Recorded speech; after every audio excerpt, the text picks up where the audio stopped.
Euzu billahi mineşşeytanirracim. Bismillahirrahmanirrahim.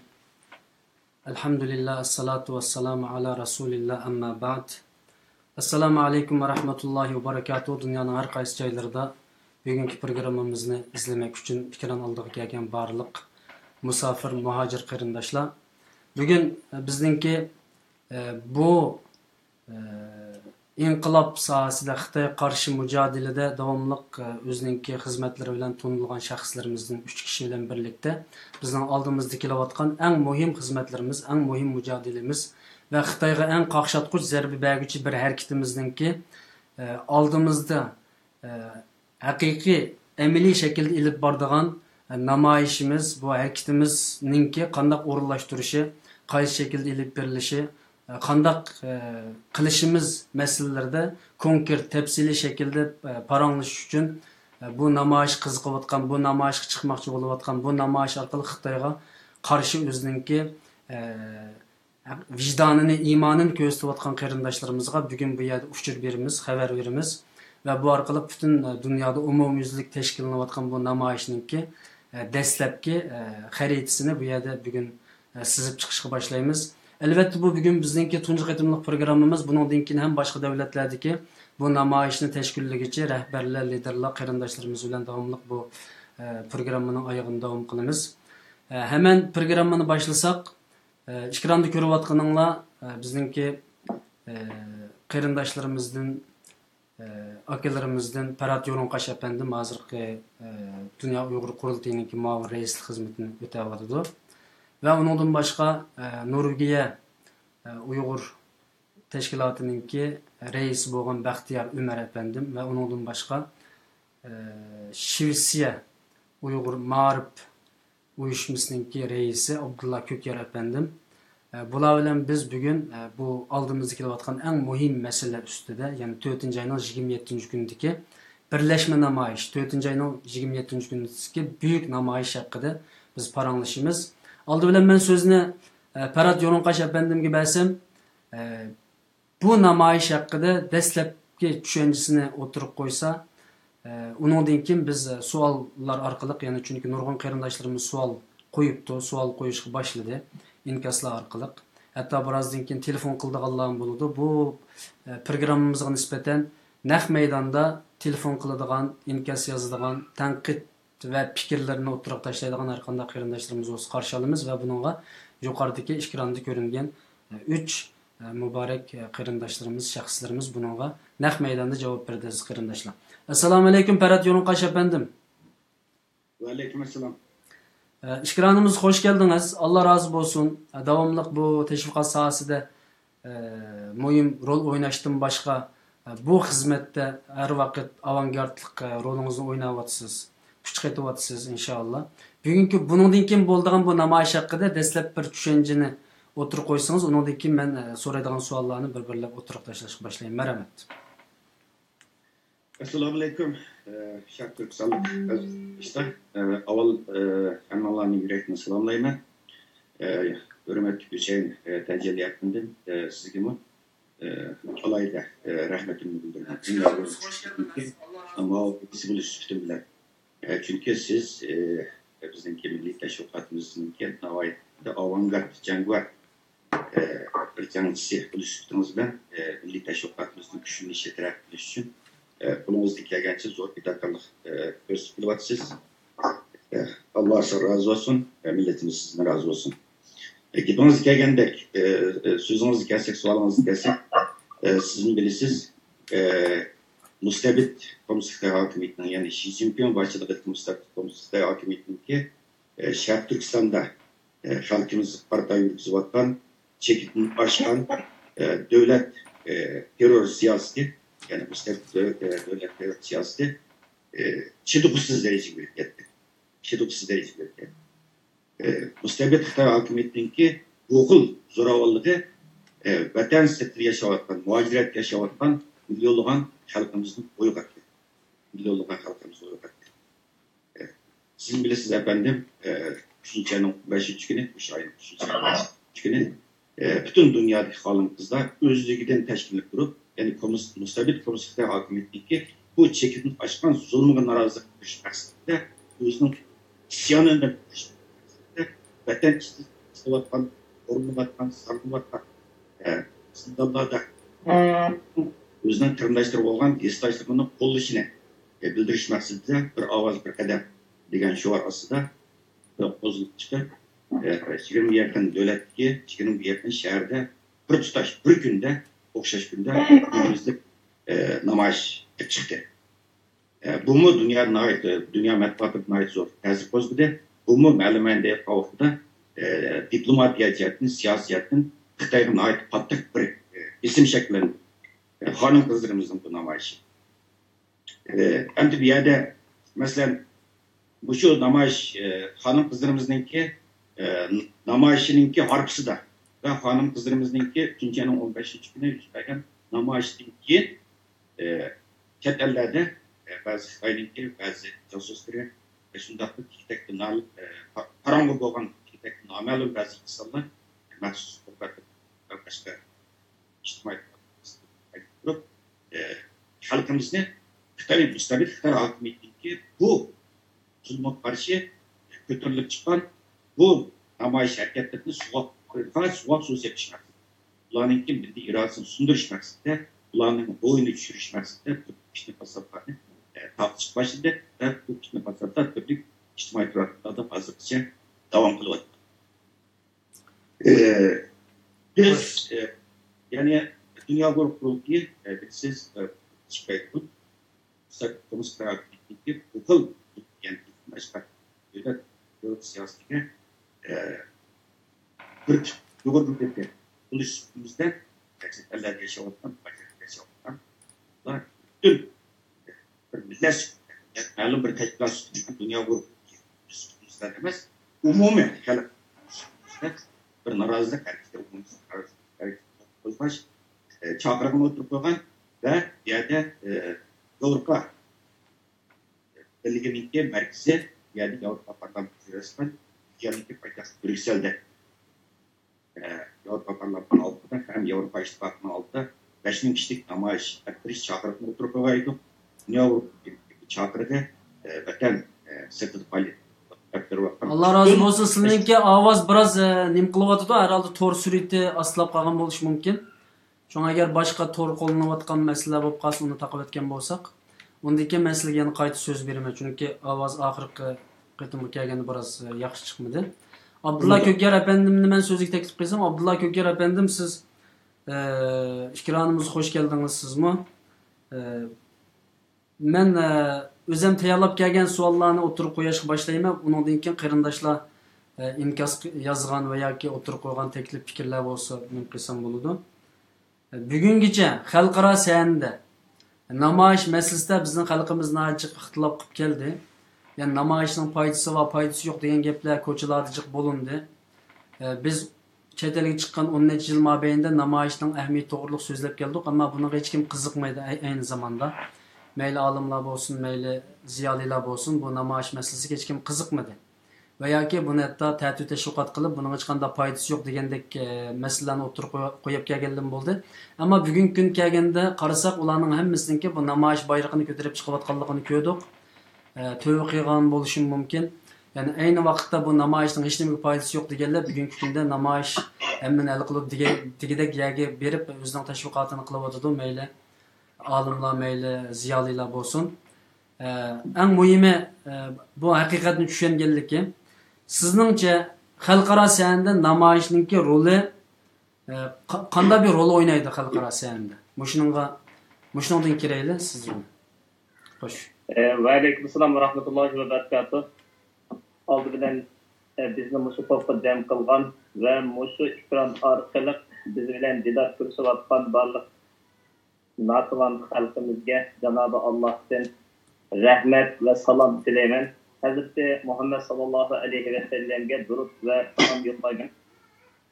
Endi bu xalqaro sahnada namoyishninki ahamiyati haqida to'xtalsak, buni 8 yoshdan 80 yoshgacha hamma odam biladi. Bir odamning uyiga o't ketsa, o tabiiy holda uyamga o't ketdi, odam bormi deb so'raydi. bir mazlum ayol kishi bosqinchilikqa uchrasa, o'g'ri, qaroqchi, odam bormi deb so'raydi. Odam bormi degani yo aksiya, dadisi ya inisi so'ramaydi, faqat odam bormi deb so'raydi. Ya'ni odamning xususiyatini yo'qotmagan odamlar bormi? Haqqoniyatchilar bormi? Erkaklar bormi? Men zulm o'stirdim, izzetim depsenchilikka uchirdi. Meni qutqizganga odam bormi deb odamdan tabiiy holda yordam so'raydi. Bu odamlarninki yordam qilib kelishi tamaski uning insoniga bog'liq. Lekin siz zulmga uchirgan yoki bir xavfga uchirgan odamning tabiiy holda Janobi Alloh uning tabiatida qo'ygan bir qonuniyat odam bormi deb vaqirashdan iborat.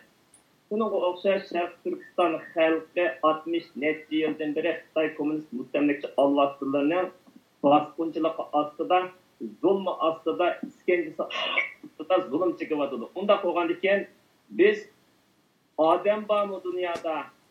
Mushunda zulmga qilamdi, mushunda zo'ravonlikqa qiladigan ish bormi deb vaqirishimiz, bayrog'imizni ko'tarishimiz bu tabiiy ahvol, bu insoniy fitrimizdagi mayli musulmon bo'lsin, mayli musulmon bo'lmasin, har qanday bir insonning, har qanday millatning zulm uchirgan vaqtida o'zininki odamiy qarindoshlarini yordamga chaqirish, bu hamma odamninki tabiatiga Janobi Alloh qo'ygan bir fitrat, tabiat.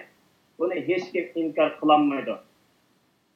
Bu yordamni hamma odam tabiiy holda so'raydi. Buni boshqa nimalar bilan uning yordam talab qildi, buning yordam talab qildi degandek buni hamma odamning tushunishi o'xshash bo'lmag'achqa bu to'g'riliq ixtiloflar ko'p bo'ldi.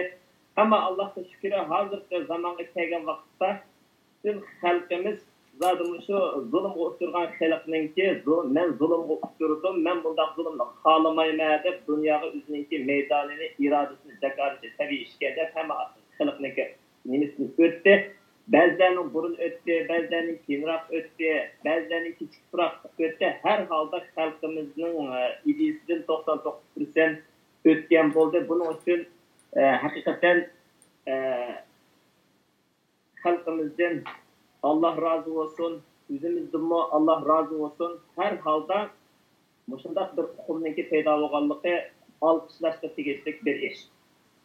Endi buni xalqaro foydasi bormi yo'qmi deganimizda men bir misol berib o'taman. O'sha Bosniyaga İzzet Begovichninki davlatiga Serbiya hujum qilib kirgan vaqtida Xitoy kommunist alvatdillari Serbiyaga yordam qilib, aslida Amerika qo'shinlarining, Yevropa qo'shinlarininki yordam aslahalariga paylaşçılık kapsaganlığı üçün elçixanasıga 3 tane roket ayetivetdi. Mesela Avrupa'ya düşüp ketdi de çıkıp bir elçixanası hücumga uçurdu. Şu vaqtda biz Pakistan'da üniversite okuvatkan mezgilimiz Xitoy elçixanası Pakistan'da okuvatkan Jungo pasportu var. Barliq Tungallarni, Uyg'urlarni mecbur holatda biz Amerika elçixanasının aldığı verip namoyish qilamiz deb elçixanadan alayda obduz etkilib ifade. Biz şu vaqtda pasportumuzni uzatlanmay turgan bir mezgilga o'tib kelganligi uchun biz mashhurda yolg'on rastladim berib namoyish qilishib berdik.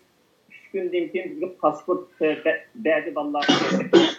Agar namoyishning foydasi bo'lmaydigan ishlar bo'lsa, 1 millionga yaqin askari va Xitoy Bosniyadagi elchixonasiga bomba tushib ketsa, o universitetga o'quvchilarni olib Amerika elchixonasining oldiga tizib sivil holatda, xalq holatda, xalqning irodasini ushlab qolmaymiz deb Amerikani yomon ko'rmaymiz deb namoyish to'liqli samagan bo'ladi. Askarni ishqalatdi, ya mediatsiya ishqalatdi, bilimiz ishqalatdi. Mushundan bilib olsak bo'ladi-ki, bu namoyishni bizdek ojiz odamlarga zulm o'tirsak, odam bormi deb to'laymiz.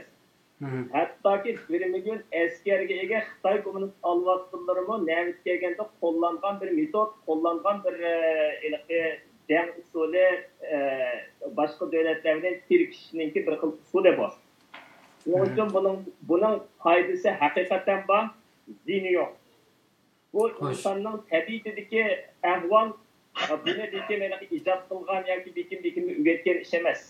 Bay deb o'tgandek hamma odamning tabiatida tug'ilma baahvol buni bir muayyanlashtirib olsak bo'ldi. Ikkinchi birisi xalqarodimi shu davlatlarga ko'ptidigan qurol kuchi, askar kuchi, media kuchi ishlamagan vaqtda shundoq ko'z qilib xalqimizning irodasi shu deb xalqning irodasini boshqalarga namoyon qilishning bir usuli bor. Unda bo'lgan ekan bizdek Sharq Turkiston mazlum Sharq Turkiston xalqini hozir vatanda kameraning oldiga kelib Xitoy Kommunist mustamlaka avlodlari Uyg'urlar bizning Sharq Turkistonda turishni xohlaydi. Biz bularga yaxshi ish qilib beryapmiz deb xalqaro shuni tashkil qilyapmizmi? Xalqimizning irodasiga qarshi mediada bir tarafdan urib turib, qo'lga kishan saqlab turib, kameraga elib, men kompartiyani suymadak deb deyapti. Mecburi holatda nimaga chiqarib.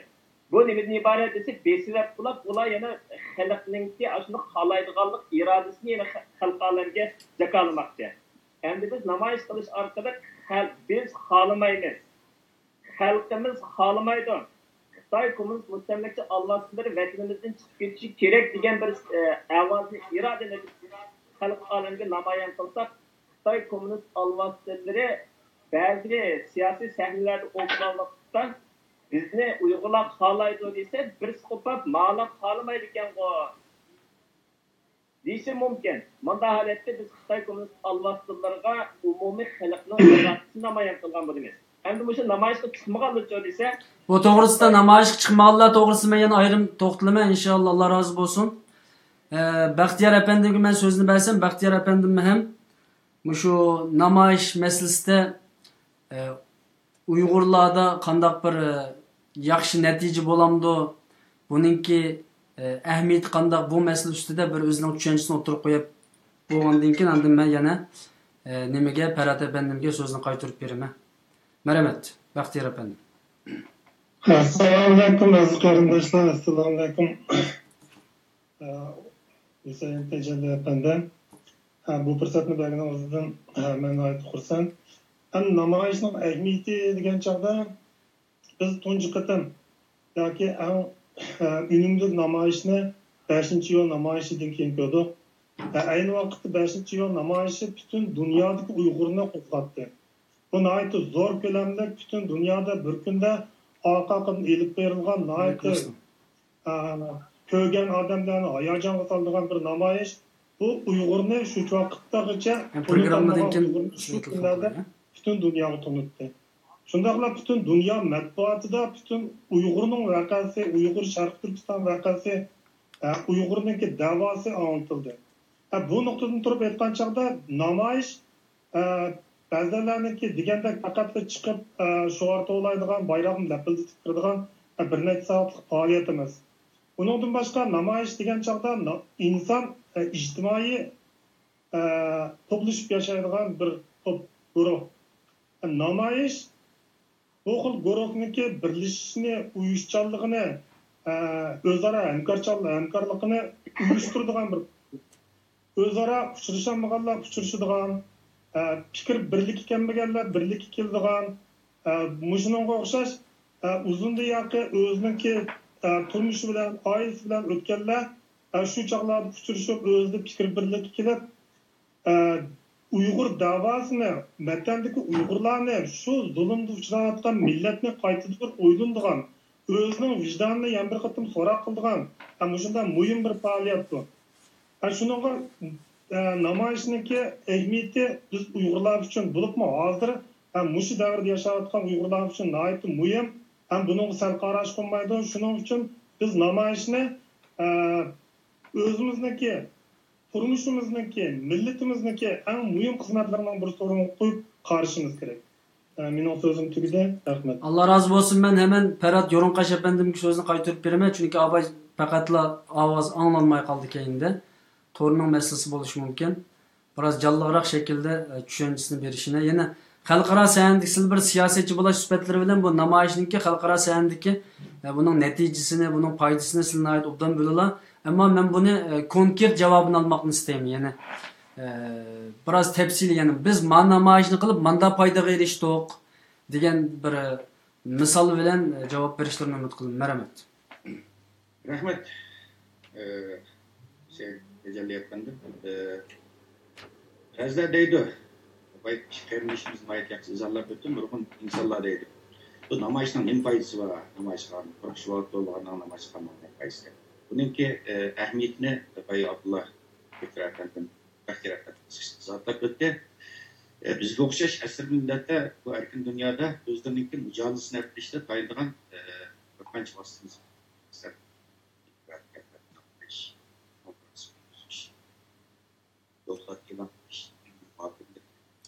Biraz ünlügrek gap qilgan bo'lsa yaxshi bo'ladi. Bularning ichida namoyish bizninki Uyg'ur Sharq Turkiston davosini anglitishda qo'llanilgan eng asosli, eng unumli vositalarimizdan birisi. Namoyish bu eng unumli vositalarimizdan birisi. Biz namoyish qilishimizdagi maqsad biz bu yerda ikki narsa maqsad qilamiz. Birisi xalqimizda vermishimizda o'tganda xalqimizningki milliy tuyg'ularini uyg'otish, xalqimiz chet ellarda yashayotgan Uyg'urlar o'rtasidagi birlik ittifoqlik, o'zaro hamkorlik so'ygini yana kuchlantirish. Xo'sh. Uningdan keyin mustaqil kommunist Xitoy hokimiyatiga xalqaro sanlarda jiddiy siyosiy va diplomatiya jihatdan jiddiy ta'dil shakllantirish va Xitoyningki chet ellardagi obrazini yavlan eksan qilish. Rastan bilasiz, Hüseyin efendi. 1989-yil yuz bergan Tiananmen qirg'inchiligidan keyin Yevropa Birligi Xitoyga qarata embargo yo'l qo'ydi, qurollar embargosi. Shuningdan buyon Xitoy hukumati har yili million hatto milliard dollar xarjlab o'zining xalqarodagi bo'libmi Yevropadagi o'zining obrazini yaxshilash uchun nurg'un mablag' sarflayapti. Nurg'un mablag' sarflayapti. Biz bir namoyish orqali Xitoyningki yiliga 100 millionlab, 1 milliard dollarlab mablag' silib o'zining imojini yaxshilash uchun qilayotgan bu nimasi yavlan yaksan qilib bu g'oyat muhim. Ba'zida bizning namoyish qilganimizdan Xitoy qo'rqib ketadi. Albatta Xitoy qo'rqadi. Nimada qo'rqadi? Qisqacha bir misol keltirib beray. Xo'sh. 3-oyning 15-kuni ayollar namoyish bo'ldi butun dunyo miqyosida. 3-oyning 15-kuni ayollar namoyish tugab, bir 2 kun o'tmaydi. Nima xabarda qoldi hozir chetda? Ha, voy, o'ldik tutib qoldirimizni qo'yib turibdi. Taloniyatlarni qo'yib turibdi. Voy, telefon hozir ma'lum darajada asliga kelibdi. Ha. Telefon qilsanglar hozir o'shgan telefon qilib bo'ldi ekan. Voy namoyish qatnashmasanlar, yana urib qoldiringlar xotirjam. Telefon orqali aloqa qilayotgansa xotirjam ketkazsa, keyin gap tartib başladı. Qozog'istondan tartib bunu sözsek alim bende topida Xitoyning ishi. Ama bunu ketishdan qasddan bir shu ayollar namoyishga Xitoyga qisma ba'zi odamlar press Fransiya radiosida to'g'ri Jakartadagi ota-onasini qo'yib berdi. Bir misollar. Bunun qismat berishda yumshoq. Ba'zi ular o'taydi. Bunun uchun Xitoyniki tam namoyishni qo'qolib ayollarning butun dunyo miqyosida o'ziniki, ya'ni Uyg'urni ajibga qo'ldan tajdid o'zining ishlashga urinayotgan obrazni yavlab yuksak qilgan foydasi. O'sha ayollar namoyishga tushib bu. Agarcha uning namoyish parvo qilsa, shunchalar odamlar, shunchalar olchilar, shunchalar munofiqlar ishchilar bu fasodni bu fasodni taqsimning maqsadimi? Yana Xitoyning bu namoyishni qo'ygan. Yana Xitoy ikkinchi bosqichda 4-yil Yevropa parlamentida berilgan bu namoyishga kirishdi. Buni to'sash uchun bütün o'zining siyosiy diplomatik tadbirlarni ishlayapti. Agar sen Xitoy namoyishda qo'rqsa, bizning namoyish. Nega Xitoyga jimiyatda kulib namoyish? Umuman namoyishga yerda unumi yerdan kuchini ko'rsatdi. Shunga harakat bu yerda qo'pib, yerda namoyishdan foydasi yo'q. Namoyish qilsanglar vatandaşlar zulm chekib ketdi, azob chekib ketdi, ularga bo'lgan zulmga iqlab ketdi degan qarash bu butunlay keyinda Xitoy bor. Bu butunlay taslimlikchi munofiqlarningki aqrayotgan bir tashviqot. Bunda tashviqotga pisand qilmaslik kerak. Bunda tashviqot foyda qilmadi. Xalqimizni yana ittifoqlashtirdi, xalqimizni yana birlashtirdi. Shunda fasodni taqat qilsa ko'rsa Xitoy hokimiyati xalqimizningki bu xil namoyishlar bo'lgan qiziqligi hastab ishlatdi. Buni hozir necha minglarga Uyg'ur 4-yilning 27-kunida berilgan namoyishlar o'zini tutib oldi. Faqat Yevropada emas, Yevropaning sirtidagi Turkiya, Qozog'iston, Qirg'izistondan tortib Kanada, Turkiya, Yaponiya, Avstraliya qatorliq Uyg'urlar bu Yevropadagi qarindoshlarimizning bu o'rtaq namoyishiga hamnafas bo'lish uchun bu yerda kelishga hozirlanyotdi. Demak, bu yerda hargiz muajirat etishayotgan qarindoshlarimiz Xitoyning bu xil ta'til tashviqotlariga, Xitoy munofiqlarining, Xitoyninki qo'lchilarining bu xil ta'til tashviqotlariga oldinib ketmaslik kerak. Bexudlashmaslik kerak. Chagak bo'lish kerak. Uyg'oq bo'lish kerak. Namoyishdan albatta foydasi bor. Agar namoyishdan foydasi bo'lmasa, ayni vaqtda Checheniston urushi bo'lsa Rossiya bilan. Chechenistonning qo'lida shunchalar qurolli kuch bor. Boya Abdullah Ko'kar apandim aytib obdan sharhlab o'tdi. Xitoyni bitab namoyish qildi. 4 million askar var, 1 million 3 million nüfusu var. Bir devlet. Nimedak bir namoyish qilishga muhtoj qoldi. Chunki namoyishning muhimligi bu. Namoyishning muhimligini bilganligi uchun. Chechenistonliklar ayni vaqtda Chechenistonda urushlar vaqtida shunchalik 10 minglab, 50 minglab qurolli kuch turib, Yevropada yana namoyish qildi. Yevropada namoyish qildi. Bosniya Hersekliklar namoyish qildi ayni vaqtning o'zida. Kosovoliklar namoyish qildi. Agarcha foiz bo'lmasa kim aytdi? Bizlar emas, boshqa millatlar bizga o'xshash zulm chekayotgan asl millatlar qilyapti-da. Asl millatlar emas, hatto g'arb ellarida normal faoliyat qilayotgan partiyalar, guruhlar, ommaviy tashkilotlar o'zining noroziligini ifodalashda birdan-bir tanlaydigan eng asosiy birinchi tanlaydigan vosita bu namoyish qilish.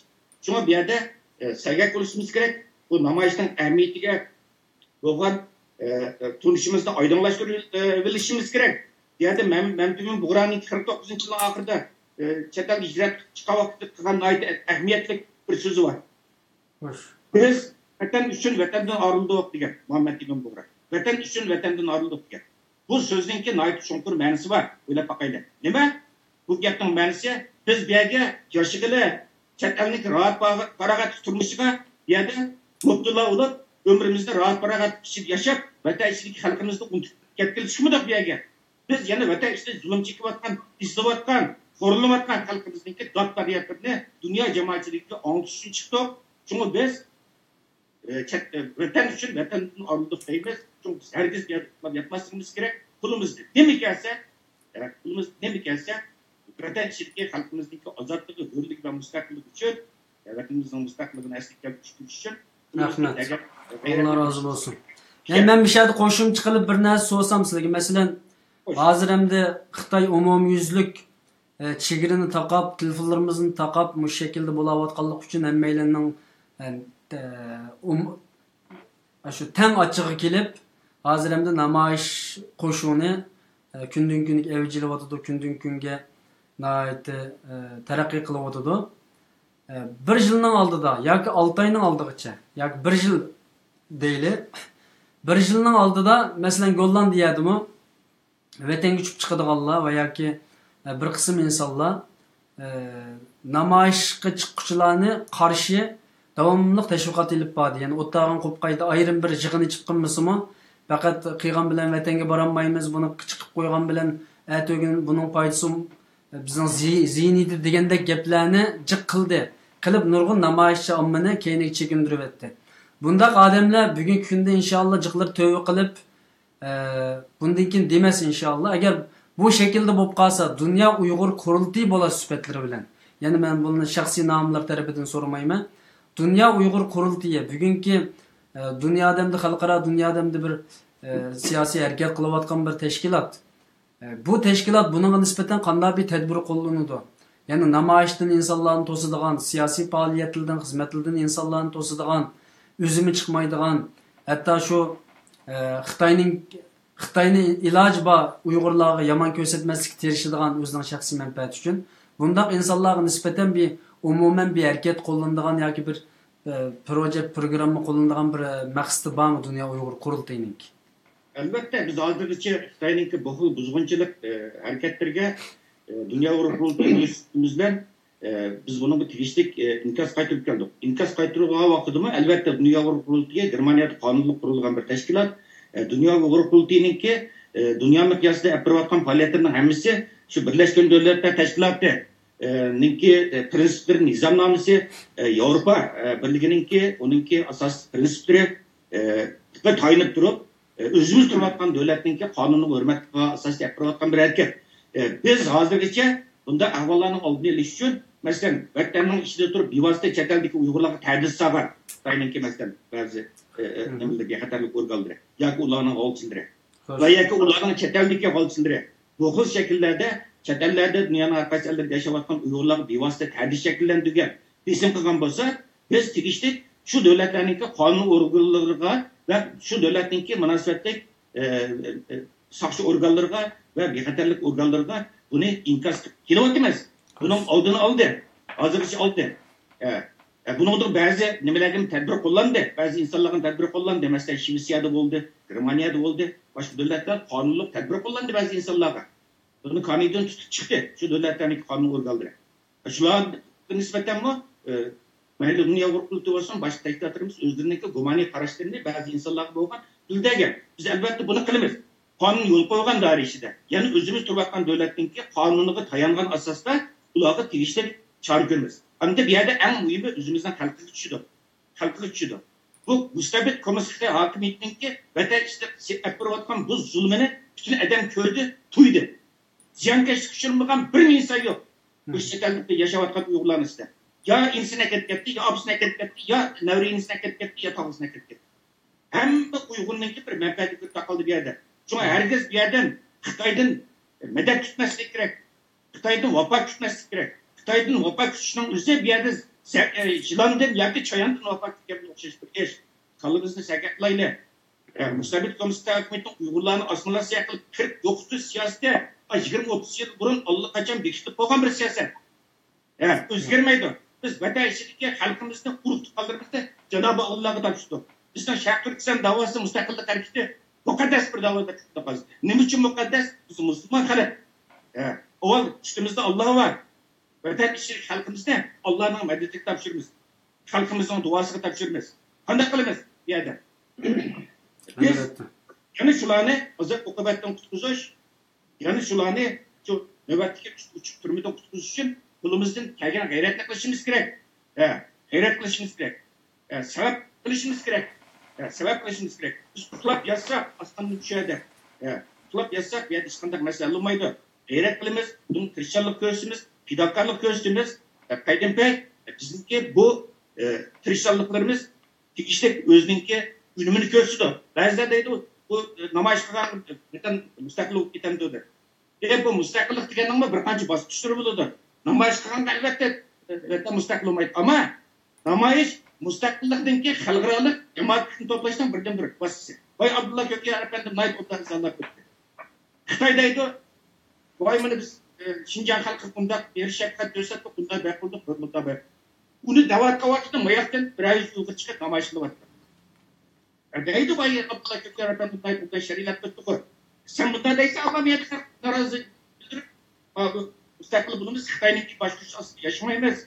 Ulan müstakillik aslı yaşamayız. Üstümüz erken hür. Yaşasın halayımızda bir yerde tutalım. Senin gipin rasmı ya bulanın gipi rasmı değil kan. Sol payda oldu. Yani üstümüzden aval müstakillik de boğan irademizde bildirişimiz gerek. Talebimizde bildirişimiz gerek. Xitay'ın kolmasını yaşasın halımaydalıkımızda dünya cemaatinde bildirişimiz gerek. Bu Şark Türkistan'ın milli müstakilliğinin ki halkaravi asası. Biz birinci katında bu halkara asasını durmuşuz gerek. Xitay cemaatlerinin bunu sorumlusu gerek. Namaçlarımız arasında. Ve başka şekilde var. İkinci basışta halkaralık fırsatını tutup durup, ikinci basışta üzümüzde başta direkt cengi var, namaş, kıp, vakırat, yakırat durup, üzümüzde direkt tutmaz, müstakilde hazır hafta durmaz, halkaralık fırsat bitilge vakitte, bu Kosova okşaş ve başka Bosna Hersek okşaş ve başka müstakil olan devletler okşaş, bu üzümüzden dikişlik orunu tapımız, kulak yeter, üzümüzden keterler, Uygurlar, üzümüzden milli iradesi yoktur, gururumuz yoktur, imanımız yoktur. Biz üzümüz yaşamak bile insanlarla sınmışlar, yopak geçecek bir yerde. O vakitte bizimki müstakil kişilik tarihimiz belki uzak geçiş mümkün. Yani bir eser. Çünkü bu bizge bağlı. Bizim perişanlığımız. Allah razı olsun. Abdullah Kökyer efendim sözünü bersem Abdullah Kökyer efendim hem özgü layık şekilde dini terapildim okugan. Biz hem de neçe vakittin biri ayet hadislerini cık degen bulduk. bu zulümge qarşı turuşninki bu farz ekanligi bo'lapmi Sharq Turkiston xalqining zulmga qarshi turish masalasi farz ayin şekilde ötep ketkenlik to'g'risida jiq gap qilsaqmi anglag'anlar angladi, anglamaganlar anglamaganlar unimi deb hala bugunga kelib Xitoy rasmiy zulm qilgandan keyin Xitoy eski ekan degan yerga millat kelyotidi. Yani bu shu namoyish to'g'risida bu diniy tarafdan biroz qistirib o'tgan bo'lsa, ya'ni bu buningdagi mas'uliyatimiz qanchalik uni anglab baqsak, uningdagi Shveysariyadagi namoyishga bu 4-ayning 27-kunidagi namoyishga nisbatan qanday bir tayyorlik bo'lyotidi. Oxirini o şekilde bizga so'zlab bergan bo'lsin. Rahmat. Rahmat. Oldi bilan yana mush ikramga qarab mush kuchimizningki so'zini diqqat bilan anglayotgan barliq vatandoshlarga Janobi Allohdan texmi jasorat, texmi himmat, umid tilayman. Alloh bizni umid bilan yashashimizni bo'lsin. Chunki umidsizdan qatqan o'quni yiroq bo'lmaydi ekan, qilgan gapi boshqalarga ta'sir qilmaydi ekan. Allah üzerinden başlap barliq şu televizor orqali ekrandan bizni kuzatib atgan qarindoshlarimiz hammamizga umid bersin. Şu namoyishnimi endi buni qilsak nim bo'lmaydi, diniy jihatdan xato bo'lamki yoki savab bo'lmay qolamdiki yoki xato bo'lib qolamdiki deb dili oldiolab qolmasin. Inshaalloh bu to'g'riliq Sharq Turkiston Ulamolar birligi rasmiy fatvo chiqarib namoyishninki dinda o'rnining borligi, namoyishninki adab arkonlari, axloqlarga qadar hammani izib shukr ishqizyapmiz. Ijtimoiy WhatsApp degandek nimalarda avvalda sinliq bu to'g'rida diniy fatvolar, diniy hukmlar haqiqatan ko'p bu to'g'rida mush televizorni anglayotganlar mendan o'ymonlab ketdi buni anglab. Buni qayta tahsil hosil qilib qayta deb o'tirishimning hojati yo'q.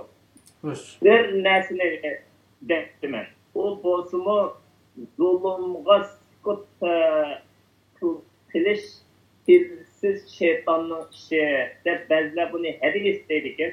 Ba'zilar mushu burun o'tgan ulug' olimlarimizningki hikmatli so'zlari deb qaraydi ekan. Nima bo'lmasin, zulmga sukut qilgan inson emas. Baya beşimni gapning beshiga qaysam, bir insonning uyiga o't ketsa, odam bormi deb vaqiraydi, dadam bormi, onam bormi, Aşıxan bormi, Mantaqim bormi demay, odam bormi deydi. Yani odam kabi odam bormi deydi.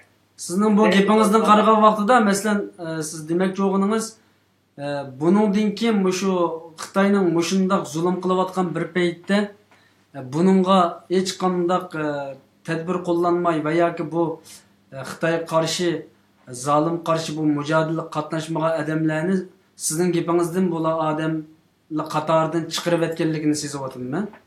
Ya'ni bu shunda desak bo'lamdi. Ya'ni buningdan keyin ularni biz odam qatorida ko'msakmi to'g'ri bo'lamdi? Odam qatorida ko'maslik hamda odamga haqorat qilib qoladi, lekin odamga xos xususiyatlarning ma'lum qismlari buzilib ketgan odam desak bo'ladi. Odamga xos xususiyatlarning ma'lum qismi buzilib ketgan odamlar desak bo'ladi. Shu zulmga qarshi sukut qilgan yoki mazlumdan birisi ingravassa unga yordam qilmagan.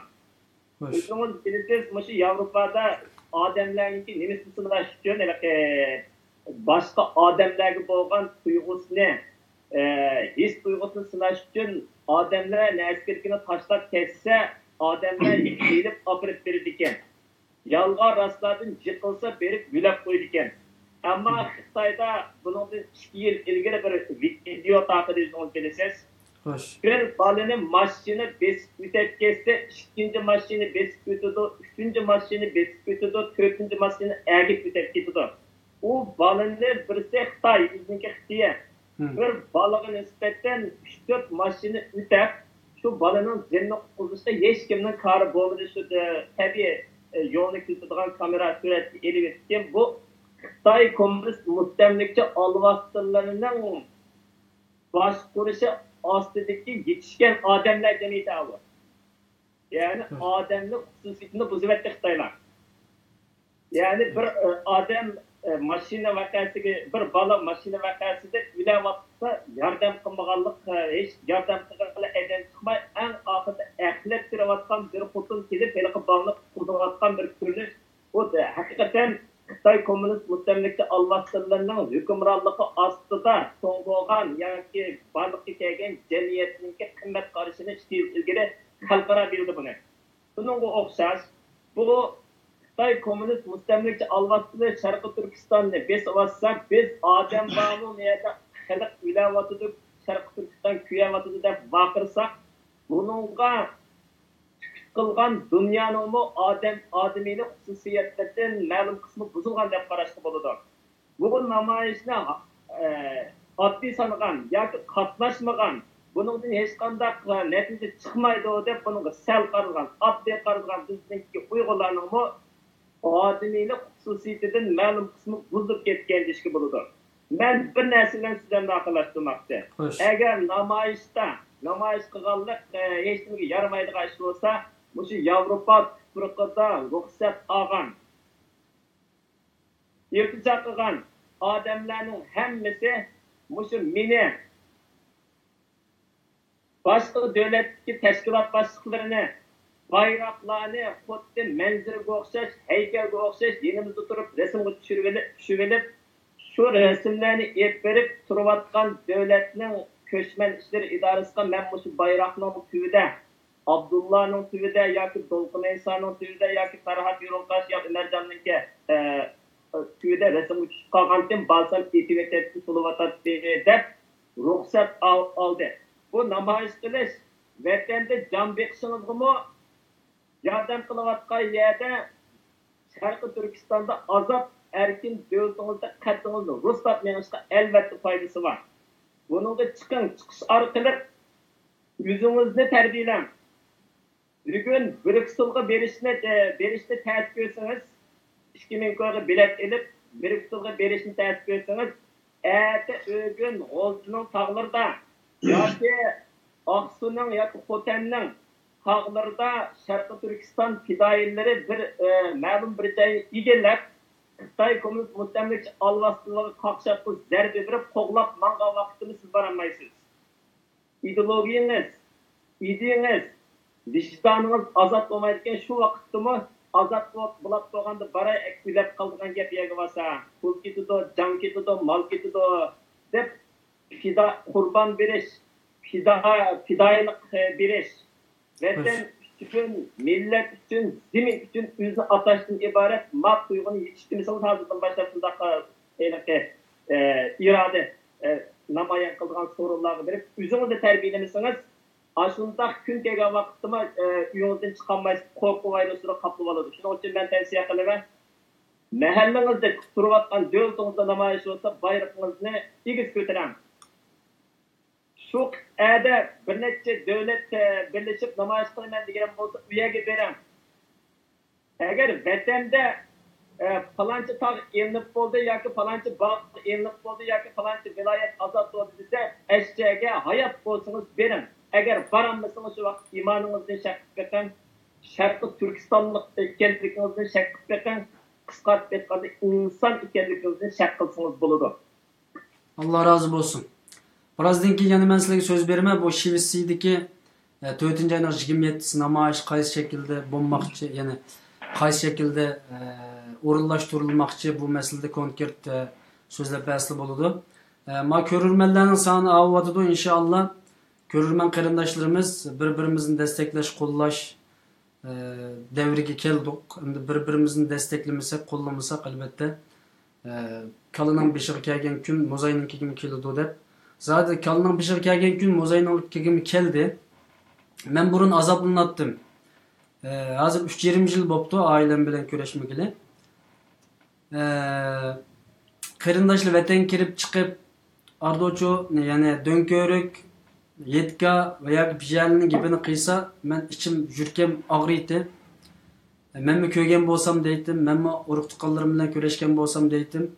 Ammo shu qarindoshlarimiz ba'zida ko'nglimizni qat'iy ayab qo'ymaydi. Ya'ni davrda ma qarindishim bir ota-onasi bilan ko'rishamidi, ma qarindishimiz vatan kiremmidi deb ayap koymasdan yürkimizni azaplap devirdi.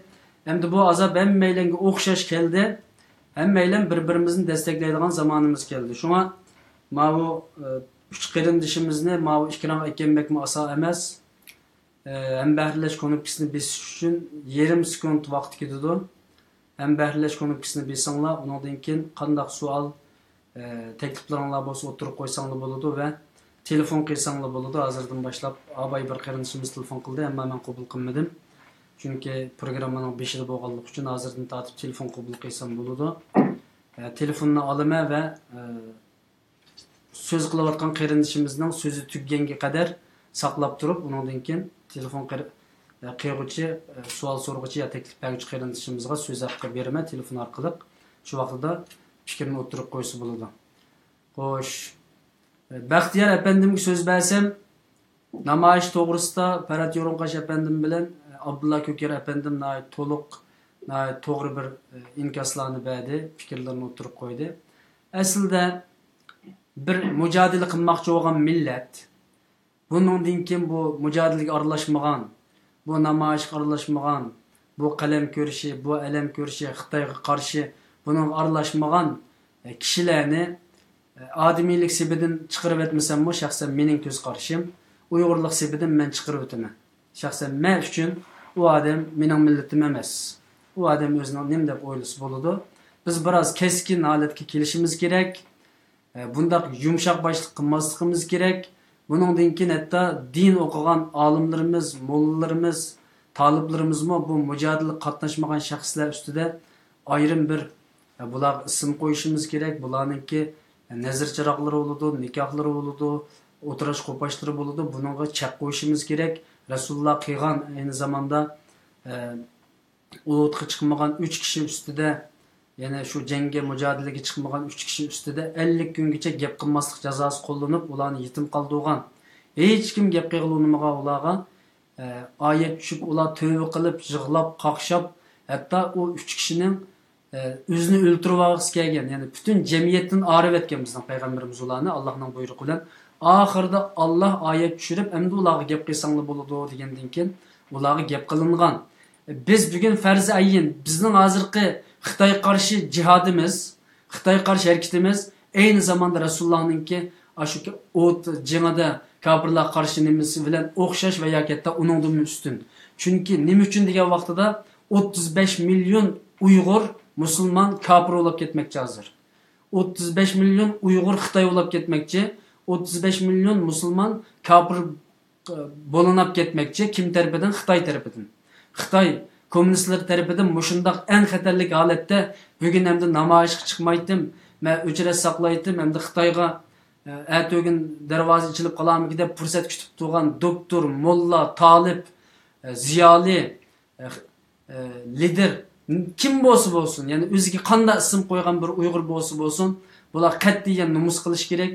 Bularni bizman mujodala qilayotgan, qon to'kayotgan, namoyishga chiqayotgan, kallamizni qo'ltiqimiz qustirib qo'yib, ish qilayotgan qarindoshlarimiz qat'iyan biroz keskin bo'lib, Rasulullohning sunnati bo'yicha agar bunda qilaveradigan bo'lsa, jamiyatdan arishimiz kerak. Bular men shaxsan shuna deb qarayman, chunki yolg'irib yuraveradigan zamonimiz o'tib ketdi. Voy hojam bo'libdi, namoyish chiqmaslim mayli, ish qilmaslim mayli deb yuraverib biz ilmi mushkunga keldik. Buningdan keyin unda yo'l yo'q, chunki farz ayyin. Qiyomat kuni bizden çokum sual so'roq qilinadigan shu Uyg'ur musulmonlar, och sing'illaringlar uchun, Uyg'ur musulmonlar desam xato tushunilib qolmasin, Uyg'urlar uchun nima ish qilib berding deb so'raydigan savolga javob beradigan farz ayyin vazifasi ustimizga tushib ketdi. Mening so'zlaysam nurg'un gapim bor qarindoshlar, ammo so'zni men iloji bor oz qilay. Baxtiyor efendimga men so'zni bersam, namoyish to'g'risida herhalde ko'p to'xtaldik. Shu Norvegiyadagi xizmatlar qanday ketyotidi, qanday qilmoqchi, yangi plan projeler, metodlar bormi, bu to'g'risida biroz to'xtalamiz. Marhamat. Rahmat. Oldindan men oxirgi temada endi to'xtalmoqchi. Xo'sh. Chunki ba'zi fikrlar menga o'xshab ketmaydi. Hamda Abdulla Ko'kar efendi degandekidek bir qism odamlar haqiqatan o'zining insoniyatini yo'qotgan, Bundaq odamlarga gap to'g'ri kelmaydi, so'z to'g'ri kelmaydi. Qaysi davlatligi esimda qolmabdi, lekin o'tganda bir o'qigan kichik bir hikoyada o'zining davlati millati uchun bir umr qon kechib jang qilgan bir cho'ng generalni qarshi davlat, ya'ni bosqinchi davlat tutib olgandan keyin buni bir podachi uni tutib berdi, taqdim ko'rdi. Ham bu qarshi taraf so'raydi, bundan podachidan general, sen nimishqa o'zingning millati uchun, sening vataning uchun bir umr qon kechib jang qilgan bir odamni sen tutib bersa desa, bu podachi shunday deydi, bu askarlar bilan doim kelib mening podlarimni kechib o'tadi deb. Ba'zan inson faqat shunchalik bo'ldi. Einstein degan ba'zan insonlarga meni kerak emas, yo'lli bo'lsa bo'ldi dedi. 10% odam dal shunday odamlar bor. Yo'q emas. Haqiqatan insonligini yo'qotgan, o'zining vijdonini yo'qotgan, burchini yo'qotgan shunday insonlar bor. Jamiyat hamma odamning o'zining mas'uliyatini tan ko'tarishi bilan o'zining mas'uliyatini vijdoniy majburiyati bilan gullaydi, yashnaydi. Hamma odam shunday bo'lgan chaqda bu jamiyat bo'lib rivojlandi. Endi yana bir qism odamlar borki, bu diktator muhitda, zo'ravonlikda, besilishda, izlishda cho'ng bo'lgan. Bu faqat bizning Sharq Turkistonga kelgan Uyg'urlar emas. Ham shunga o'xshash Yevropaniki sirtida, masalan, diktator emas Afrikadagi davlatlarda, Osiyoning ham bir qism davlatlarida shunday ishlar mavjud. Bularda men cho'ng meningki bir mudofaa rayonida bir rayon bor. Bu normal odamlarda kichik bo'ldi. Shunday zo'ravon muhitda, xo'rliqda cho'ng bo'lgan odamlarda bo'libmi bu o'smirlarda doim ko'rildi. Masalan, oila zo'ravonligiga ko'p uchragan bolalarningki o'g'nishi tabiiy nachar bo'ldi. Chunki bu mudofaa rayoni bu bolalarda cho'ngib ketdi meniki. Bu mudofaa rayoni cho'ngib ketgandan keyin bu bolada har doim bir xil yenini qabul qilish emas, bor narsadan mudofaa ko'rish oltib turdi. Bir qism Uyg'urlar ham shunday holatda hozir. Nimishqa bunday degan chaqda bular hatto Norvegiyada telefon nomerlarini yetadigan bir ish bor, pul berib. Hamda bir qism Uyg'urlar shunday qiladi. O'zining telefon nomerini atkizadi. Pul berib atkizadi. Bir qism Uyg'urlarniki uchuq. Ham Yevropaning boshqa joylarida shundaymi emasmi uqmayman. Lekin mudofaa musholatga kelgan. Sizning telefon nomeringizni Xitoy topolmamdi. Sizning adresingizni Xitoy topolmamdi. Bizning aramizda buni ta'minlaydigan yo'qmi? Ta'minlaydiganlar bor. Bunday odamlar bor. Lekin bu haddidan ziyoda mudofaa o'zini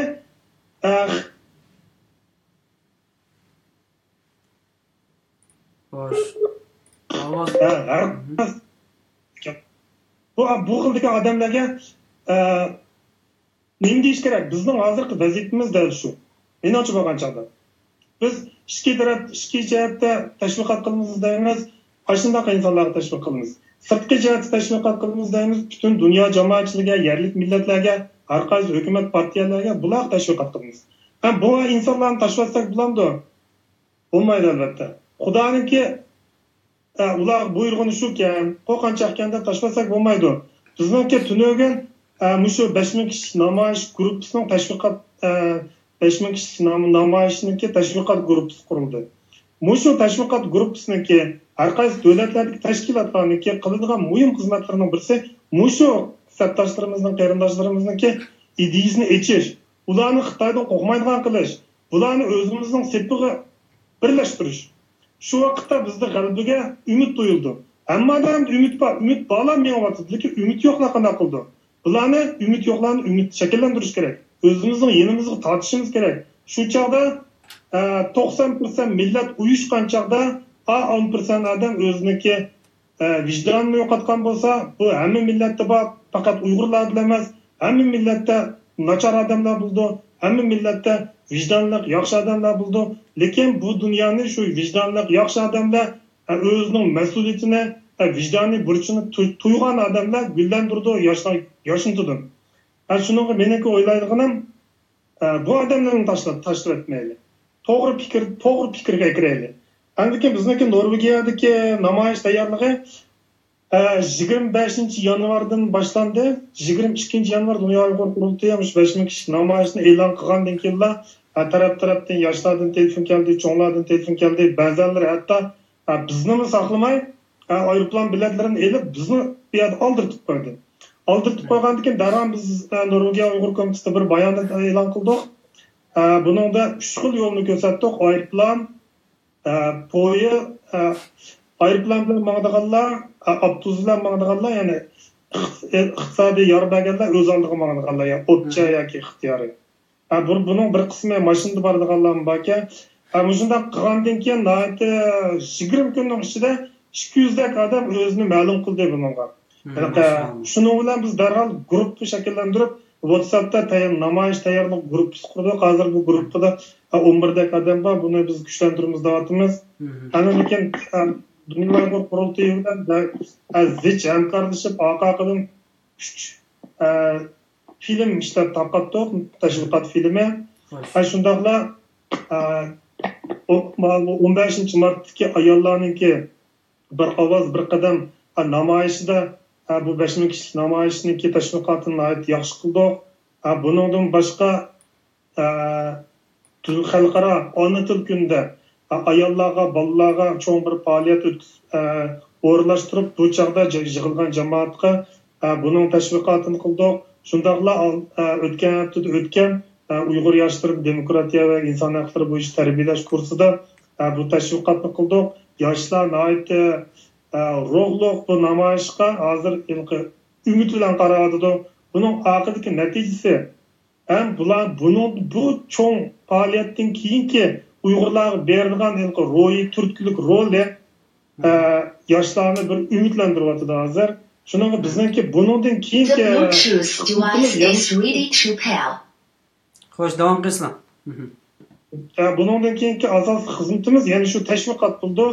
Endi bizniki 80% odam hozir balkim 400 ga yaqinlashib qoldi bu Norvegiyadan borganlar. O'zini ma'lum qilganlar, bilet olib qo'yganlar. To'lisi bilet olib qo'ygan qarindoshlar. Biz buni yana jiqatmoqchi, tashviqotni kuchlantirmoqchi.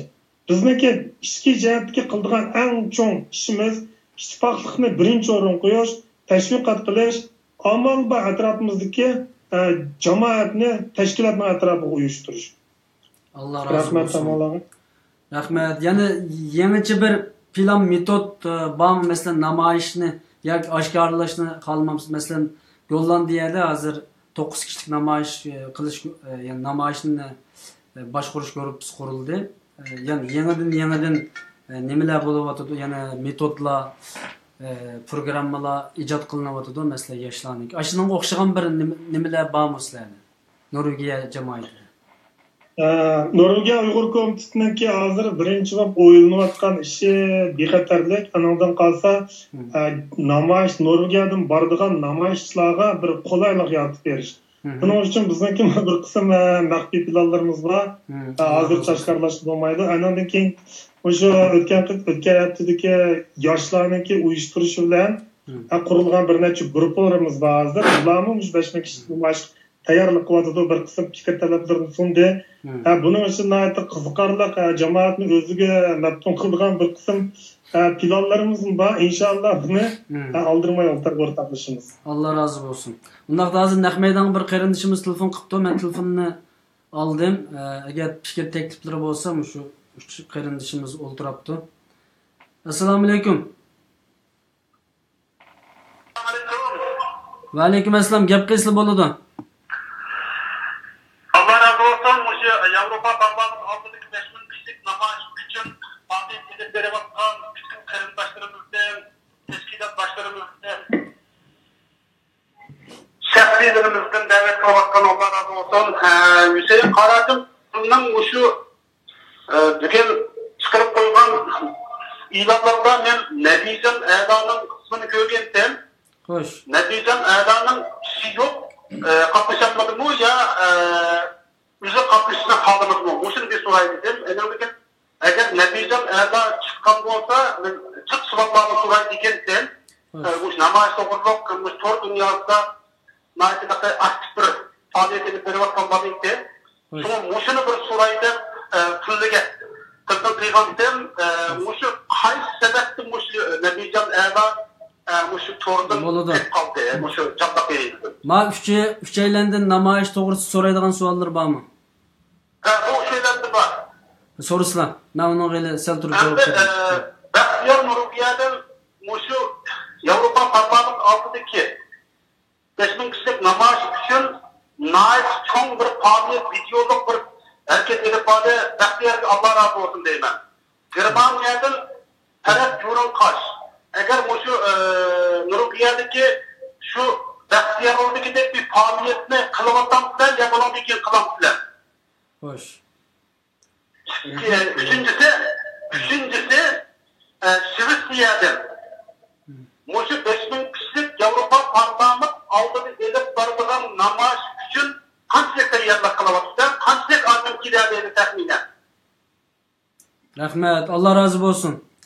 Germaniya bilen Bu Nebican'ın meselesini ben bilişli halayman.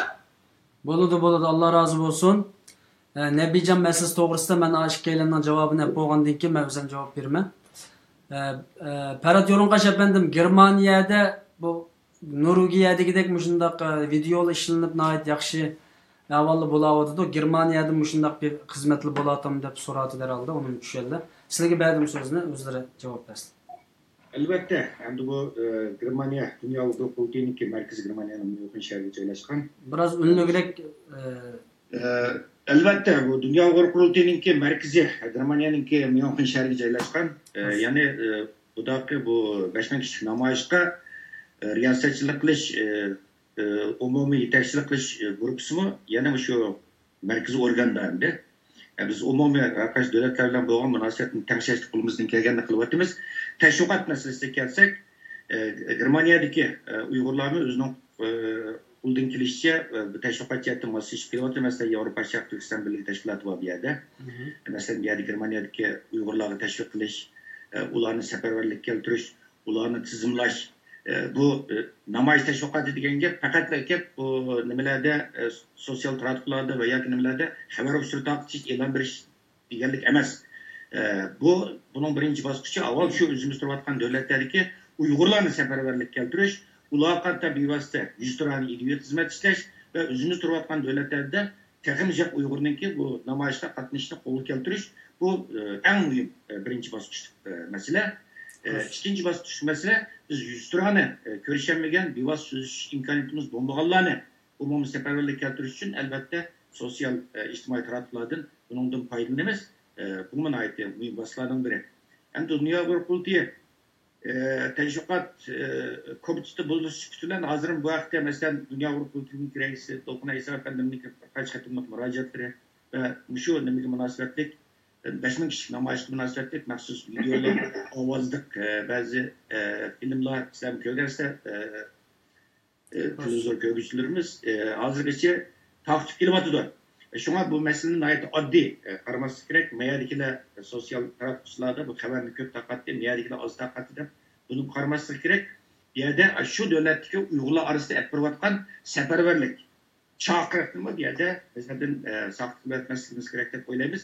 Biz paydin-pay telefonga qarab javobni bersak, endi biz bu yerda faqat buni tashviq qilish Germaniyadagi Uyg'urlarning ishi emas. Biz tunugi maxsus 5000 kishilik namoyishga tayyorlik qilish guruhi komiteti qurdik va tunugi tunji qatimliq pulpoy yig'inimizni chaqirib, buning konkretni tashviqot planlarini tuzib chiqdik. Xuddi raisimiz Dolqin Aysa efendimning ta'kidlab o'tgandek, bu 5000 kishilik namoyish faqat Dünya Avrupa Politikining namoyishi emas. Bu butun muhojiratdagi Uyg'urlarniki o'rtaq namoyishi. Biz hozir shuni ta'kidlab kelyapmiz. Biz bir oy burun 5000 kishilik namoyishga tayyorlik qilish guruhisini qurdik, yetakchilik qilish guruhisini qurdik. Bu guruhning ichida qurultoy tarkibidagilar va qurultoy siyosiy tashkilotlar va shularning mas'uliyatini tashkil etgan bir guruhni qurib, buning muntazam xizmatlar hozirgacha ishlab kelyapmiz. Bir namoyish demak, bayroqni ko'tarib uydan chiqib namoyish qilish demak emas. Xitoyning qattiq bisimi bor. Mesela onun ruhsunu iliş meselesi var. Bunun da bizimki kurultayının reisi, Dolqin Aysa efendim kurultayının muavir reisi, Ömer Kanat'ın 2 gün burun Bilge'ye berip, Bilge'de aşağıdaki halklar teşkilatlar bilen, Avrupa Parlamentosunun mesulleri bilen, Bilge'deki Uygur kırındaşlar bilen kendi arada görüşüp, texnik Uygur'unki namoyish chiqishini qo'lga keltirish uchun yerda safarbarlik olib berib, tünögün qaytib keldi. Şuna bir yerde bu iş nayet çoğun bir proje bu. Başka kişi namayış. Nayet çoğun bir. Bunun iqtisadi tarafı var. Kanuni tarafı var.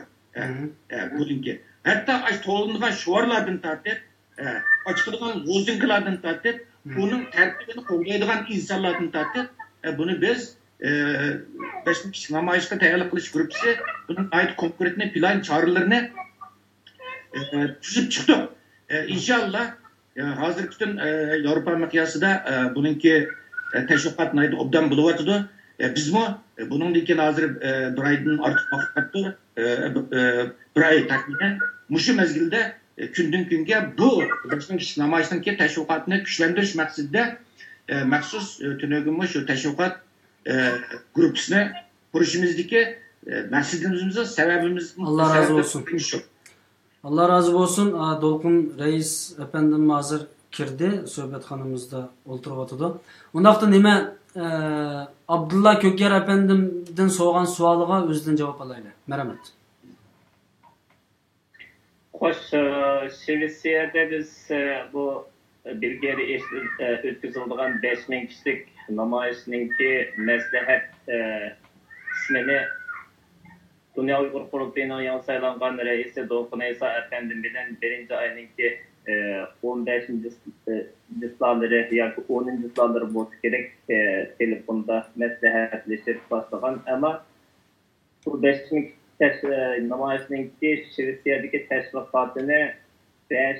fevral G'o'lda namoyishni bo'lgandan keyin boshlashni biz gördük çünkü namayişler birbiri bilen serişip gelip teşvikat birbiri bilen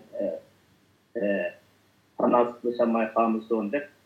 Ve şimdi fevralıkta biz fotoğraflarda resmi ilanla çıkarıp koyduk ama adamdaki telefon yerine etkileş diyendek keng külemlik teşvikatını 5. fevral G'o'lda ve Fethi'deki namayişini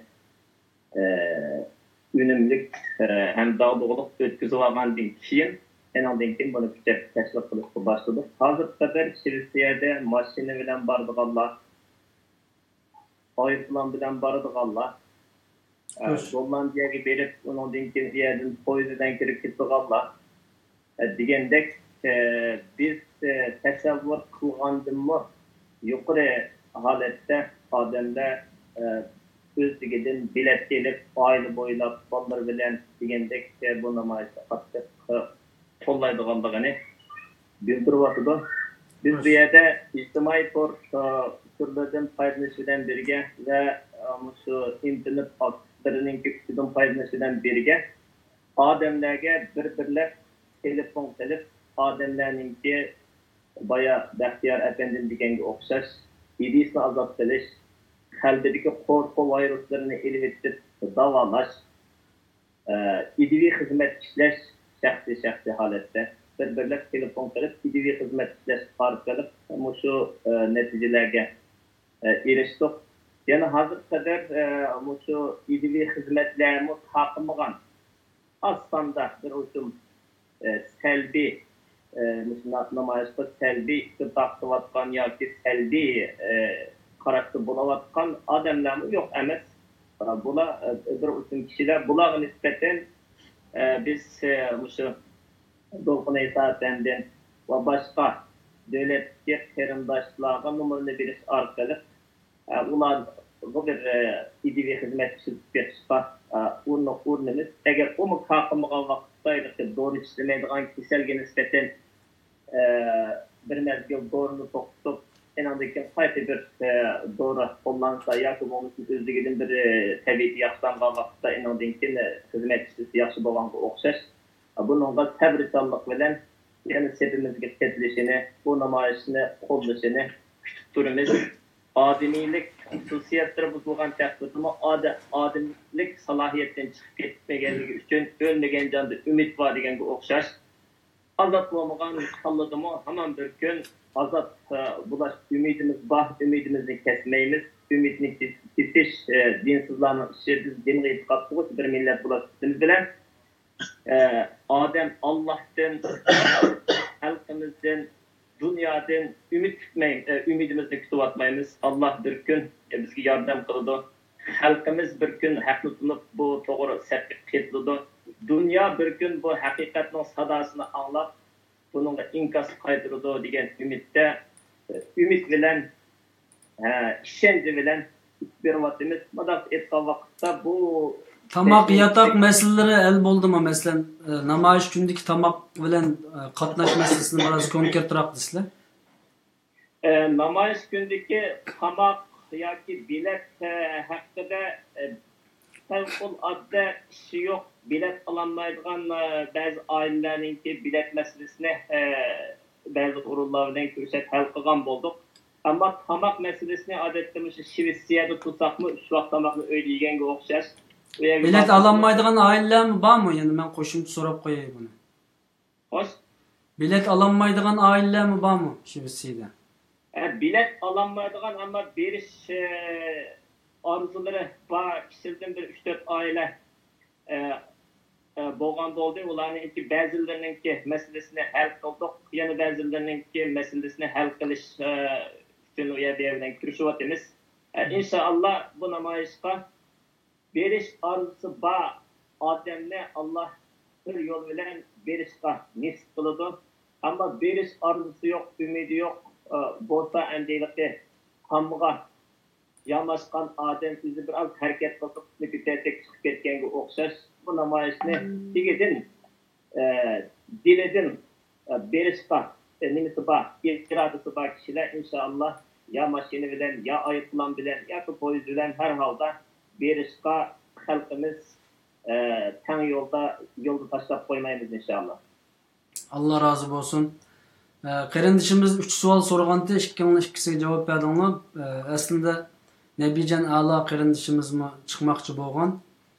Ammo Nebijan A'lo bir mustaqil tashviqotchi bo'lish sifati bilan ammo tashkilot rahbarlik qatlamida va yoki bir tashkilot nomida chiqmaganlik uchun Nebijan A'lo bilan ayrim bir şekilde mustaqil tashviqot qilayotgan qarindoshlar bilan o'sha 4-oyning 27-kundagi namoyishning tashviqotini qanday qilamiz degan masala ustida keyin qaytamliqda ayrim programma qilaylik deyishib shuni maslahatlashib bu Abdullah Kökyar efendim bilan almashdi. Allah xolisa oldimizdagi programmada Nebijan A'lo qarindishimizning bu namoyish to'g'risidagi yurak so'zlarini anglaymiz. Chunki bu birinchi qitimliq programma 4-oyning 27-kunisi yetib kelguncha oraliqda bu namoyish qatnashuvchi 15 davlatninki odamlarining hammasi bilan Türkiye, Avustraliya, Shvetsariya, Yaponiya, O'rta Osiyo va undan boshqa Yevropaning ichidagi yaqindagi davlatlarning hammasining tashkilot a'zolari, tashkilot rahbarlari ve bu namoyish to'g'risida programma qatnashmoqchi bo'lgan qarindoshlarning hammasi bilan biz 4-oyning 27-gacha davomliq ekranimizda qarindoshlarimiz ovozini anglatadi. Chunki tashviqot xizmati nihoyat muhim bir xizmat. Allah razı olsun. Programmanın oxiriga kelyapmiz. Nurg'un qarindoshlar bizniki e'longa ba'zan savollarni so'rabdi ekan. Buni o'tirg'a tashlasam, buningga qurultayning ma'mur rais bo'lish sifati bilan Parat Yo'ronqash efendimdan so'rasam, bu Turkiyadan viza olmoqchi bo'lganlar, Turkiyadan pasportsiz kelmoqchi bo'lganlar va yoki pasportliq bo'lsin, iqomat bilan bo'lsin, bu qarindoshlar qanday kelamiz deb menga oqshomdan beri nurg'un qarindoshlar yozyapti. Hozirmi mush e'lonning ostiga nurg'un ba'zi qarindoshlar nimasini yo'llabdi, ya'ni savollarini tashlabdi. Bunga nisbatan Dunyo Uyg'ur qurultayining bir o'rinlashtirgan bir nimasi bormi? Chunki Turkiyadan nurg'un qarindoshlar kelish uchun buni jiq taraddud qilyapti. Buni Parat Yo'ronqash efendim buna bir javob beramiz. Rahmat. Albatta, bayda o'tgandek hamda boshqa ellarning Yevropa birligining ustidagi davlatlardan kelishga tayyorgarlik qilayotgan insonlar bor. Masalan, tunagim men Kanadadan ishbilan telefon qildi. Endi bizningki butun dunyo qurultayininki butun davlatlarda, har qaysi davlatlarda turishlik bizningki mas'ul xodimlarimiz bor. Vakillarimiz var. Mesela Türkiye'de Dünya Uyg'ur qurultayininki ma'mur raisi Erkin Ekrem, Doktor Erkin Ekrem efendim var. Qurultayning katibi Doktor Erkin Emet efendim var. Qurultay Ichki ishlar komissiyasining müdiri Ahmetxon Köktürk efendim var. Qurultay Nashriyat bölümününki müdürü bir yerde Abdül Turan efendim var. Bir yerde bizimki hele köp kurultayınınki bir yerde vekilleri var. Şuna bir yerde oldu bilen Paysızla alaklaşman yukarıda ismini sanıp ötken bu rehberler kurultayımızdaki Türkiye Turistlik rehberlerle paysızla muvafık görüşelirse şuna olan görüşüp özünki istigini bildirse özünki pasportun fotokopisi veya ki başka gerekli kağıtlarını bildirse ula anandaki bizimki diğer vekillerimiz kurultayındaki reisi asasen bunun kanun işleri ve teklif işleri ve kurultayımızın reisi Dolpan Aysar Efendi'nin bir vasıta mesululatıdır. Dolpan Aysar Efendi'nin bilen ular şu kurultaydaki Türkiye'deki rehberler üzere alaklaştırıp eğer kendi ulağa çakırık yoki teklifname öğretişki zürür olsa bunu biz muvaffak şekilde ulağa teklifname öğretip versek buludu. Öğretip versek buludu. Bunu Dünya Avrupalı'nın bu cihetinde ciddi bir izniş durmadıdır. Çünkü bizim okşayış teklifname başka devletlerden de bizge hazır kilovadıdır.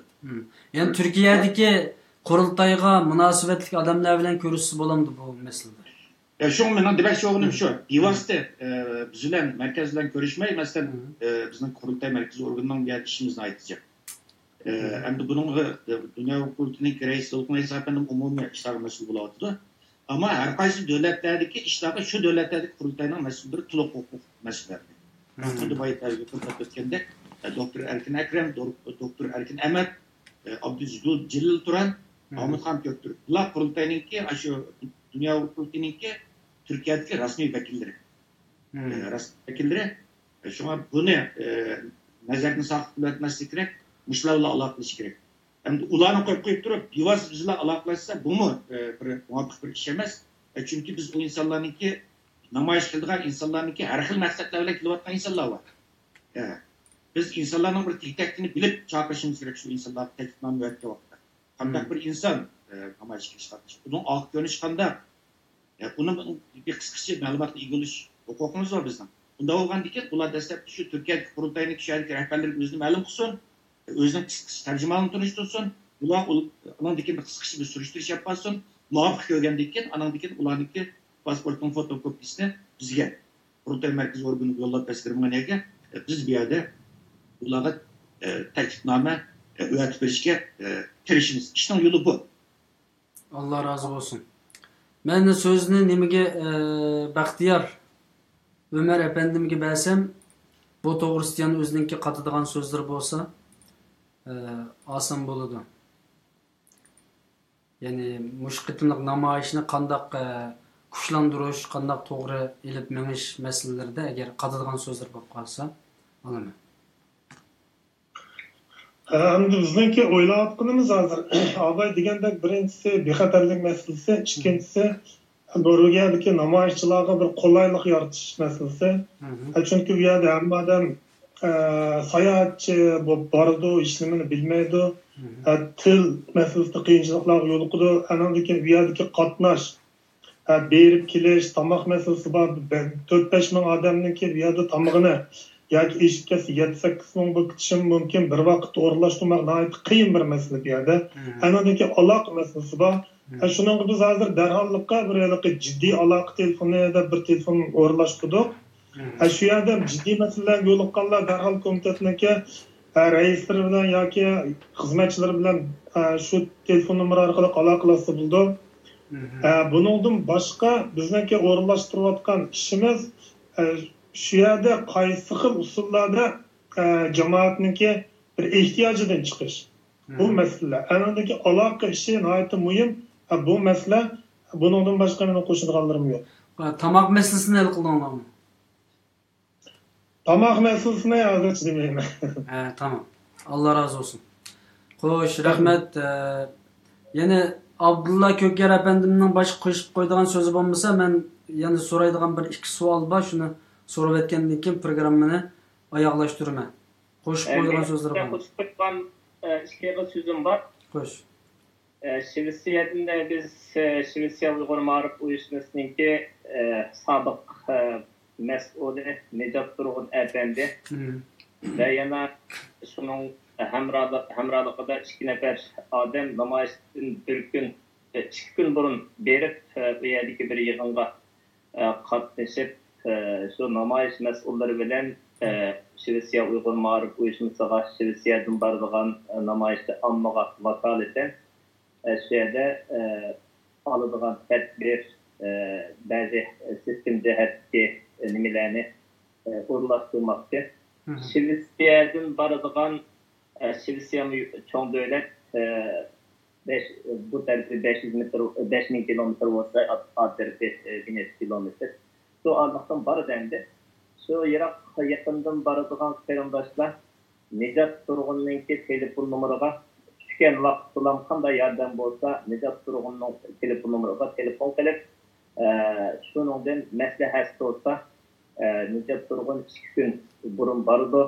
Ondan keyin Nejat Turg'unning hamrohligida yana 2 nafar odamni 2 kun burun evatimiz. Ular Şehirdeki ahvalını qarab, Şvetsiyadan barıdığanlarını kütünün yetişçe, qurbunun yetişçe kütüp alıp degenimiz endi tamak verenlerdi ama şu namoyish jarayonida qilishga tegishli, diqqat qilishga tegishli har qanday bir xatarlik tadbiri yordam so'rash ishlari degandek ishlarni Nejat Turg'un va uning 2 nafar hamrohlari shu yerda bitirdi. Men namoyish kuni namoyishga ulgurib borman. Boshqa qarindoshlar agar Shvetsiyadan boradiganlar biz namoyish berishdan ilgari biz shu Teknomakan Islom madaniyat markaziga yig'ilib namoyishdan bir necha hafta burun namoyish to'g'riliq qiladigan ishlarimizni, tadbirimizni, shuarlarimizni qanday berish, qanday kelish ishlarini alohida bir o'tirib chiqarib Teknomakan İslam Medeniyet Merkezi'de bu hafta bir bilgilendirip bulup en azından bir atmilimiz fark ettiği vakitte Şvetsiye'de men bilen yoki Nejat'la alakalısı burada. Bilgiye bo'lgandan keyin Nejat bilen alakalısı Nejat'ның telefonu 2 kun burun eşerdi o'tib bo'ldi. Allah razı olsun. Men ikkinlarga yana oxirgi so'zni bermay, birozdan keyin uninggacha Ferhat Yo'rinqash apandimninki ba'zi bir takliflarni beryapti qarindoshlar. Qarindoshlarning ba'zan takliflari ustiga chiqib ketganligi uchun men o'qiy olmay qoldim. Shuning uchun davomli qo'limdagi telefonga qarab o'tirishga majburman, chunki buning texnikalik nimalarni tanishib ko'rib o'tirmasam bo'lmaydi. Shuning ba'zi fikran qaray olmayman. Uningdan boshqa shuning ba'zi qarindoshlar fikr qilib ekan bu nimishqa yer qarg'olisiz deb. Yer qaramayman, qo'limdagi telefonga qarab o'tirib, shunga ashtaq ko'rinib qoladi bu masalada. Ferhat Yo'rinqash apandimga so'zni bersam, ba'zi qarindoshlar fikr qilibdi. Masalan, bu namoyishda yangi metodlarni, yangi planlarni qo'llansak, klassik 30 yil mobaynida qilib kelayotgan klassik namoyish usuli, klassik shuar to'lash usullarini o'zgartsak, shuarlarimizni birlikka keltirsak, o'zgartsak, undan keyin namoyish qilish usullarimizda yangi metod projelarni qo'llansak degan fikrlarni beribdi. Hatto bir qarindoshimiz debdi, namoyishda shu 5000 odam, mayli 10000 odam, mencha 5000 odamdan eshib ketadi deb o'ylayman. Bu qitimliq namoyishning kulmini cho'ng bo'ladi inshaalloh. Hammaylar qo'l tutishib, shu taniydigan, tanimaydigan shu 10-15 davlatdan kelgan Uyg'urlarning hammasi qo'l tutishib bir chambar hosil qilsak yoki bir qarindoshligimizni, ittifoqligimizni shu yerda Yevropa parlamentining oldida qo'limiz orqali buni tutishish orqali buni ko'rsatgan bo'lsak deb taklif beribdi. Shaxsan menga bu taklif nihoyat yoqdi. So'zni sizga beraman, ya'ni bu to'g'risida qurultay bo'lish sifat bilan qanday yangicha bir plan projelar bo'lib o'tamdi buni. Rahmat bu qarindoshimizga. Haqiqatan men bu xushal bo'ldim, g'ururlanib berishimizdan, chunki shu namoyishimizga nihoyat jiddiy ko'ngil bo'layotgan bir qarindoshimizga Alloh razı olsun. Shu güzel tekliflarni berishning o'ziga bir kurash endi. Hoş oldum. Elbette bizninki zaten bundan bir ay burun maxsus 5000 kişilik namoyishga tayyorlik qilish gruppasi qurishimizdagi maqsad va shundaqla tunogum 5000 kişilik namoyish tashviqot gruppasi qurishimizdagi maqsadmi xuddi boya qarindoshimiz deb o'tgan deb bu namoyishda o'zgacha yangicha bir uslubni o'tirg'a chiqarish. Biz shu namoyishga rahbarlik qilish gruppasi qurilganning yag'ozi biz bir qancha qatim maxsus telefon yig'ini ichib Şu baya kendişimiz diyen bazı meselelerden ait konkretine tartışlar yapmadı. Namayışınki tertibi, onunki bir haterligi, onun liniyesi, şuvarla, mezmun ve başka vakızalar degende. Elbette biz bu namayışını aldı bilen şu bilgiye döktüğünki kanunu, namayış kanunuga boysunga asas yapar biz hem de. Bu birinci şart. Şuna biz hem de bir yerde tünögümü mesela belki diğer kırımdaşlarımız hemmimiz var. Tünögümü bizim telekoyucularımızda teşvikat grupüsününki. Bunun da mesela tünögüm bazı şuvarlan kandak, şuvarlan otobüsümüz gelmesini başta çıkıldı. Bu onun durumu oldu hazırlıca. Bunun da güzel yak şuvarla hazırlanatıdı. Uygulayıcı İngilizce, Fransızca ve Türkçe yak şuvarla hazırlanatıdı. Hem de namayıştan tertip meselesi gelsek elbette koldu çıkmamız. Çünkü muharebanga hel abdan vaktimiz var. Yani işte bunun da nazarını saklayabilirsiniz gerek. Biz bu daim bursa azlık destek planlarında tasarruf bir başka son olması mümkün. Biz aldılar ki Avrupa Parlamento'nunki yenideki bir meydanda çıkılımız 4. ayın 27. günü saat 10'da etrafında biz yerde çıkılıp boğan deyken anandaki maksus yerde redredileceği yani politik çıkmamandı. Diğerden biz kaç saat yemeğe Avrupa Konseyi'nin aldığı meydanda karap kalmamız. Şu cereyanda şu anlarımız, olayımız, uzun kıtırımız, şu anlarımız kısıtlaştırdı, saksılar başlatmadı. Buradaki pislikli yüzümüzden namayışlarda teşkilengen 60 kişilik namayış tertibinde koldaş grubu bulundu. Namayışlarda bir hatta koldaş grubu bulundu. Ve başka kırımdaşlarımızın ihtiyaçlarını patruş için bazı sektörü bulundu. Bundan sonra adımlar oldu. Elbette namayış oldu. Bunun gibi biz Avrupa Konseyi'nin aldığındaki meydan dışılıkan diken asaslık faaliyetimiz şöyle. Aşağının vangıçımız hemen oldu. Bakmamız etrafında biz özümüzdeki namayışın tertibini kurtarılan kurullar nasıl olaylı düşüyor. Kimden ilk namayış çıktırak çemberler mağda oturup namayışta politik bansın ait yakşı. Şu arkalar belki aşı Avrupa Konseyi'nin Avrupa Parlamento'nun aldığı Avrupa Konseyi'nin aldığı meydan bağışı şu arkalar. Anladınız? Konsey aldığı yığılan diken üyede Halkaralık Teşkilatı'nın Avrupa Parlamento azalıkının sözleri bulundu. Arkadaşlar Uygur Teşkilatı'nın ki rehberlerinin ki üyede konuşmaları bulundu. Biz anındaki üyede yemşirlikte bu namayış çeteler kısaltkan Uygurlar vakalten hazırlanan bütün vaziyetki vatanda hazırlanmış battılar, yedi vatan adamların kısımdaki Avrupan kısımdaki tüm familleri tasvirlerken yığılgan maksus bir kısımdaki toplattı. Biz namayışlar vakalten detaylıca belki Avrupa Konseyi kırıp Avrupa Konseyi'nin mesuliyetine görüşüp bunu terdim kıldı. Bunun da kısım bahtiyar. İlimiz bu işte mesul hazırlavatılırız. Şu içeride bunları eski tutuyor. Kerimdaş'tan bu sikosetten paylaşmasını eski tutuyor geldi. Bu şu simdikte ben saadet kancı köpkası düşünsün yakşı. Namayışımızın ününü sürmüş yakşı. Bunu bahtiyar Ömer kardeşimiz Norveç'e konuştukça mesela bu mesele oldu bizdeki.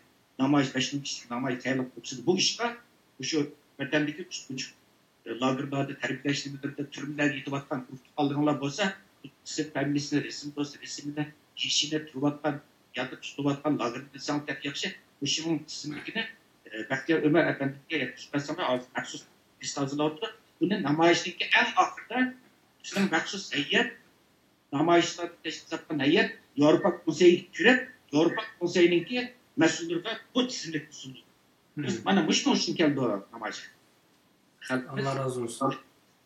Şuna bu da bir tehdit bu işine bak gördüm. Nayet yaxşı yapıldı. Xitayninki ya bu namayış nispeten qattiq to'sqinchilik bor. Hozirdan boshlab buni eslayapmiz. Bu vaqt oz qolgan sari Xitoyninki bu buzg'unchiligi balkim diplomatiya jihatdan va boshqa jihatlardan buni qattiq bisimi bo'ladi. Buning jihatdan kelib shuning uchun biz ba'zi konkretni namoyishdagi konkretni planlarni qarindoshlarimizdan paylaşışga acizlik qildik. Ya'ni ki namoyishlarımızdan bexatarligini ko'rsatdik, namoyishimizdan sog'lomlikni ko'rsatdik. Shunga biz qarindoshlarimiz bu qismni to'g'ri tushunsa, shunga qarindoshlarimiz ansir tushunib tushunsin. Allah işimizga namoyishimiz Allah razı olsun. İşte böyle şekilde ötüzüldü diye işaretledim ben de. Allah razı olsun. Bu cihet men bunu ta'kidlab qo'ysam, shu vatanda tutilgan turmalardagi Uyg'urlarninki, urug' tuqqanlarimizningki rasm bo'lsa, rasmlarini besib chiqarib taxtaga ilib yo'llarda ko'tarib mangsaq texmo isbotliq bo'ladi. Ikkinchisi bularning ismlarini mush Baxtiyor apandim buningga bosh bo'libdi. Baxtiyor apandimga aloqalashib Facebook'da ismini yozsangiz topa olasizlar. Aloqalashib basanglar shu Yevropa parlamentiga akirdigan tizimlikning ichiga kirib kelsa, taxim yaxshi bo'ladi. Buni Ferhat apandim degan bo'lsin, men yana buni qo'llash yuzasidan takrorlab qo'ydim. Xo'sh, Abdulla Ko'kyar apandim, sizningki Shvetsiyadagi Uyg'ur jamoatiga qiladigan oxirgi so'zingizni olaman. Rahmat. Shvetsiyada yashayotgan Uyg'ur xalqi bo'lib shu namoyishga tayyorlanayotgan aziz akalar, ukalar, hadilar, singillar. O'sha Uyg'urninki do'ppisi, mayli ayolchi do'ppi bo'lsin, mayli erinchi do'ppi bo'lsin, Uyg'ur xalqimizninki simbolistik bir kiyimimizga aylandi.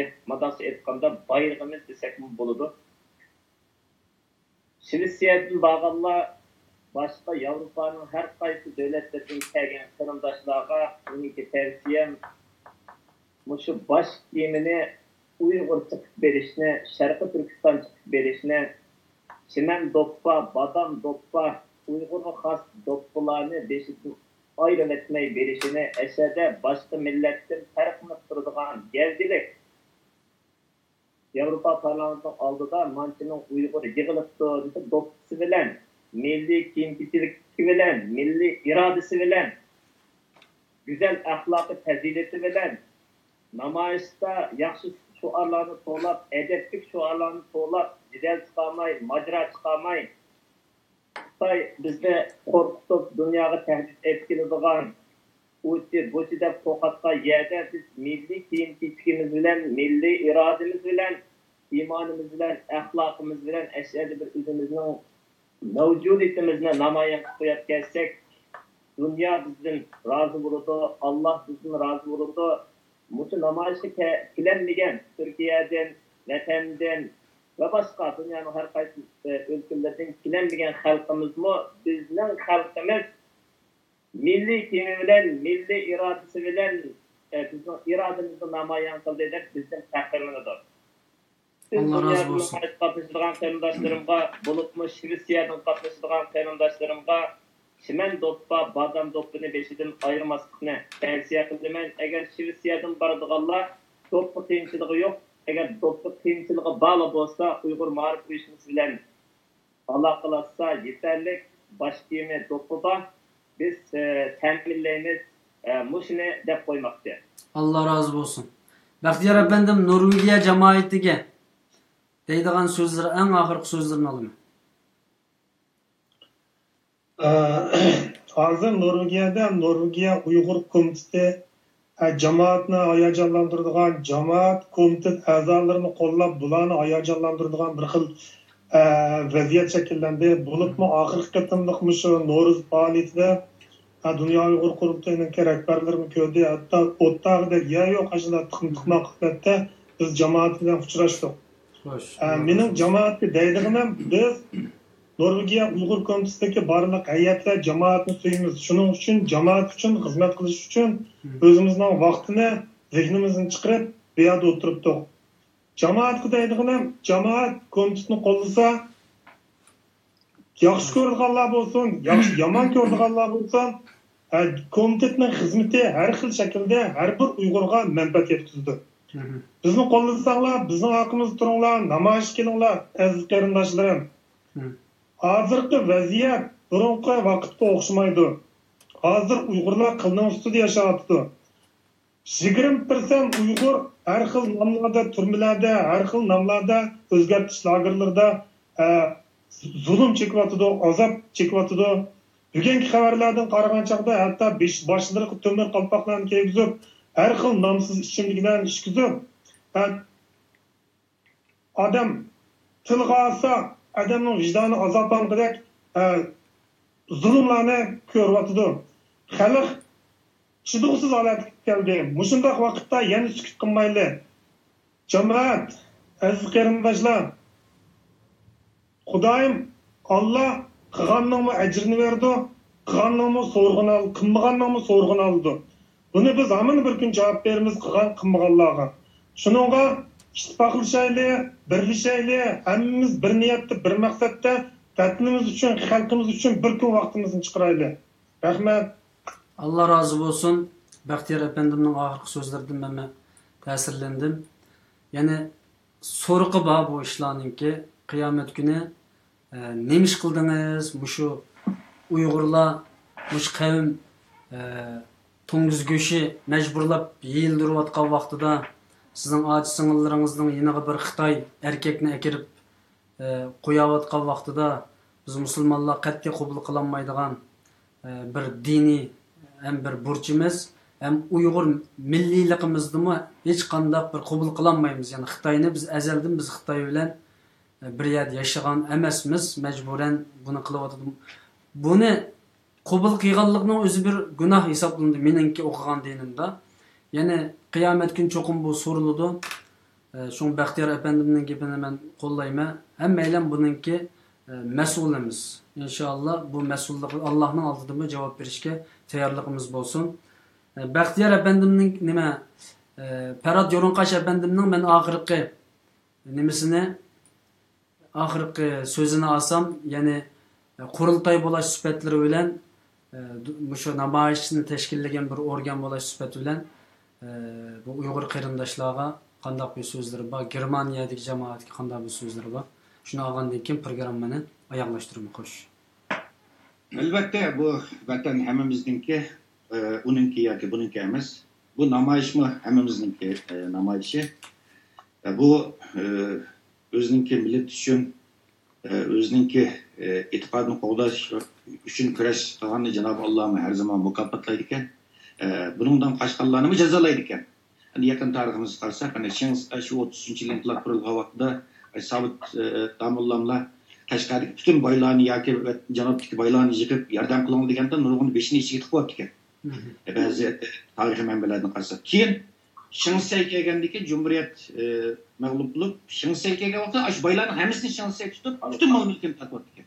Shu tunji Cumhuriyetimizga yordam qilmagan va yordam qilishdan bosh tortgan. Janob Alloh ashuna bir jazolaydi ekan. Va shunga bu yerda buni bir vijdoniy burchimiz deb bilishimiz kerak. Biz deymiz bu milliy burchim, diniy burchim, vijdoniy burchim deb. Buni ashuna deb bilishimiz kerak. Biz bir musulmon xalqningki yerda mujolisini qilyapmiz, ularning erkinlik yo'li uchun yerda kurash qilyapmiz. Dafsandizlik uchrayotgan bu yerda bizningki diniy e'tiqodimiz. Uni qo'llash uchun, milliy mavjudligini qo'llash uchun kurash qilyapmiz. Shunga bu yerda buni nihoyatda muhim o'zimizningki bir vijdoniy milliy burchi deb buni bilishimiz kerak. Anandaki dunyo qurultiyi buningki mavresi bo'lish kutimlar shuni ta'kidlab qo'ymoqchi. Bu endi xalqimizni namoyish endi nihoyatda muhim. Bu yerda butun bir millatning hammasi bu yerda butunlay uyg'onib ketgan bo'lmaydi ekan. Hammamiz uyg'on bo'lgan bo'lsak, bu yerda vatanimizmi bugungi qolmaydi. Biz allaqancha mustaqillik tutib o'tgan hafta Norvegiyaga borgan biz proletariat rahbarlar yoshlarni tarbiyalash kursi borganda ishda bir yosh mendan so'radi. Voy paratga bu vatanimiz qachon ozod bo'ldi deganda sizlar bu 2 kun burun, 1 kun burun namoyish bo'lgan to'lani ayollar namoyishi Osloda. Namoyish necha odam chiqdinglar desam, voy 100 ga yaqin odam chiqdi. Norvegiya necha Uyg'ur bor desam, 2,5 mingdek Uyg'ur bor edi. Men qarab dedim.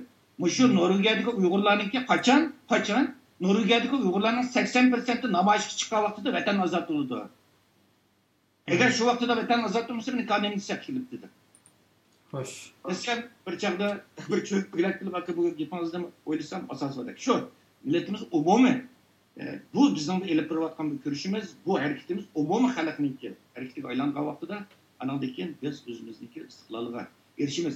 Yana biz bu namoyishning kampaniyasini apirish jarayonida diqqat qiladigan ba'zi nuqtalar bor.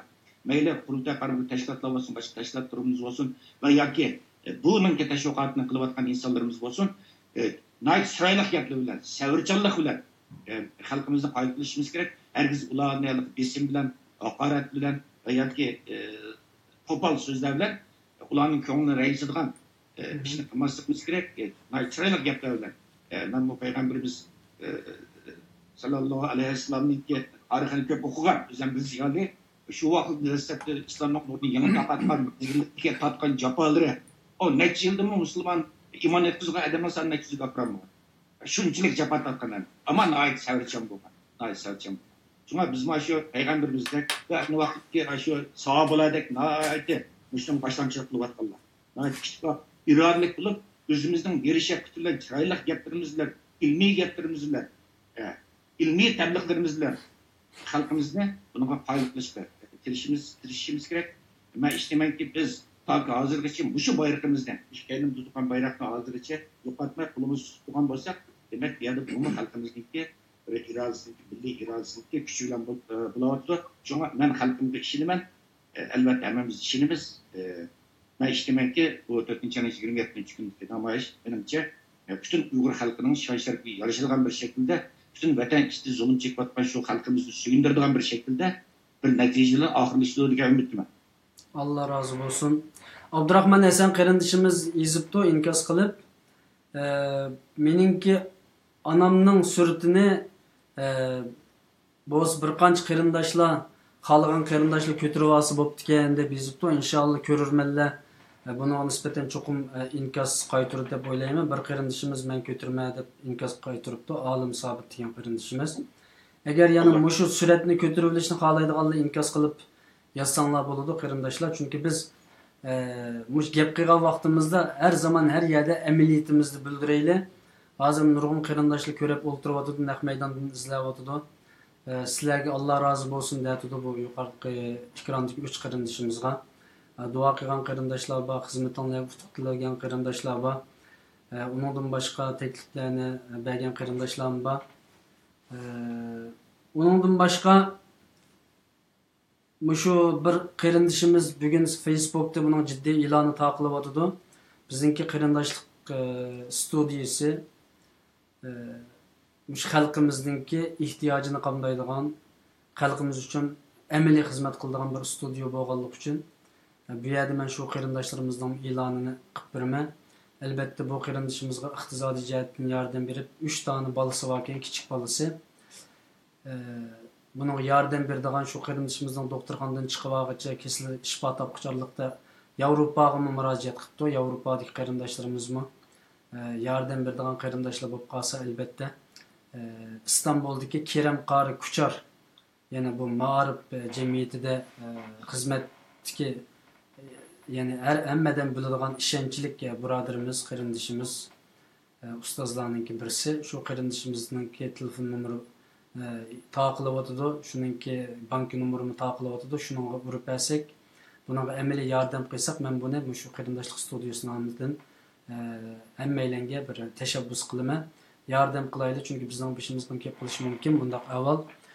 Yani yig'ib yetganda shu qarindoshimizning doktorxonaga uchib qilib bugungi kunda jamiyatga ayolining, bolalarining rasmlarini chiqarib, o'zininki karvatning ustida osmokil silingan holatini chiqarishiningki birdan-bir sababiyati shu Xitoy. Bizning vatanimiz bo'lgan bo'lsa, asha tug'an bo'lsak, bizim esil doktorxonalarda, esil doktorlarning qo'lida esil dorilarni yeb ashada hiç kimge ihtiyacımız düşmey yaşaydık. Yani bizden en fakir Şarkı Türkistan müstakil boğan günüsü biz her bir Şarkı Türkistan halkıga 3000 dolardan maaş bereleyimiz qarindoshlar. 35 milyon Şarkı Türkistan halkıga Şarkı Türkistan kurulgan günüsünden tartıp avtomatik 3000 dolardan maaş bağlandı. Biz açtık bay bir halk, biz açtık bay bir coğrafyaga ega bir millet. Ama bugünkü günde biz bir doğru alanmay özümüzün sürtünü Facebook'a çıkarıp doğru hep birişke kişilerini teşebbüs kılavatımız. Mana muşumu bizninki, muşu Xitayninki bizden ne kadar zulümge koyganlıkınınki, bizden ne kadar aciz bir durumu düşürüp koyganlıkının ifadesi. Şahsen ben qo'sqam ağrıp kessim Xitaydan görme. Muş qo'sqam nima uchun ağrıdı deb. Muş Xitayning sababidan mening qo'sqam ağrıdı deb qarayman. Xuddi bizning bir qarindoshimiz qo'li titraydigan bo'lib qopti ekan, shu Xitoyning sababidan mening qo'lim titraydigan bo'lib, choyni ichmayman o'tman deganga o'xshash. Xitoyning sababidan bizning shu bu yerda bir qistirib qo'ya qarindoshlar 1 minut o'shiq bo'ladi programma. Shu hozirgi kunda mayli İstanbulda olsun, Yevropa davlatlarida bo'lsin, mayli her dünyanın her qaysi joylarida yashayotgan Uyg'urlarning ijtimoiy problemlarining çataklarınınki %99.99% Xitayning sebebidir. Muşu er ayalla ajrışıp gidadigan, muş ballarımızın okutanmaydigan, ballarımızın terbiyeleyemeydigan, mektep pulumuz yetmeydigan, kira pulumuz yetmeydigan, uy ijarasını төлeyemeydigan, her xil keselliğe giriptar bo'ladigan, psixiklarimizni buzulup gidadigan, liderlerimiz olsun, siyasilerimiz olsun, ziyalilerimiz olsun, alimlerimiz olsun, özara ançımız ziddiyet küçüp kalıdığan, her qandaq bir yerde bo'lgan çataqning hammasi asosiy Xitoy keltirib chiqargan çataq deb qarayman. Shaxsan mening ko'z qarashim bu. Chunki Xitoy butun jinoyatning onasi. Xitoy bizni vatanimizdan qo'g'lab chiqarmagan bo'lsa, Xitoy bizni bundaq surgun hayotga zo'rlamagan bo'lsa, albatta biz unda bo'lmaydik. Chunki yaqindan beri ijtimoiy ishlar problem çataqli bek ko'payib ketdi. Mushu er ayollarning masalasida nurg'un savol keladi. Erim mandaq qildi, ayolim mandaq qildi deyotgan turmushda chiqisholmaslik masalalari, stress bo'lib ketishimiz, psixologiya jihatdan buzilib ketishimiz ko'payib ketib Mushlarning hammasi Xitoy birinchi jinoyatchi.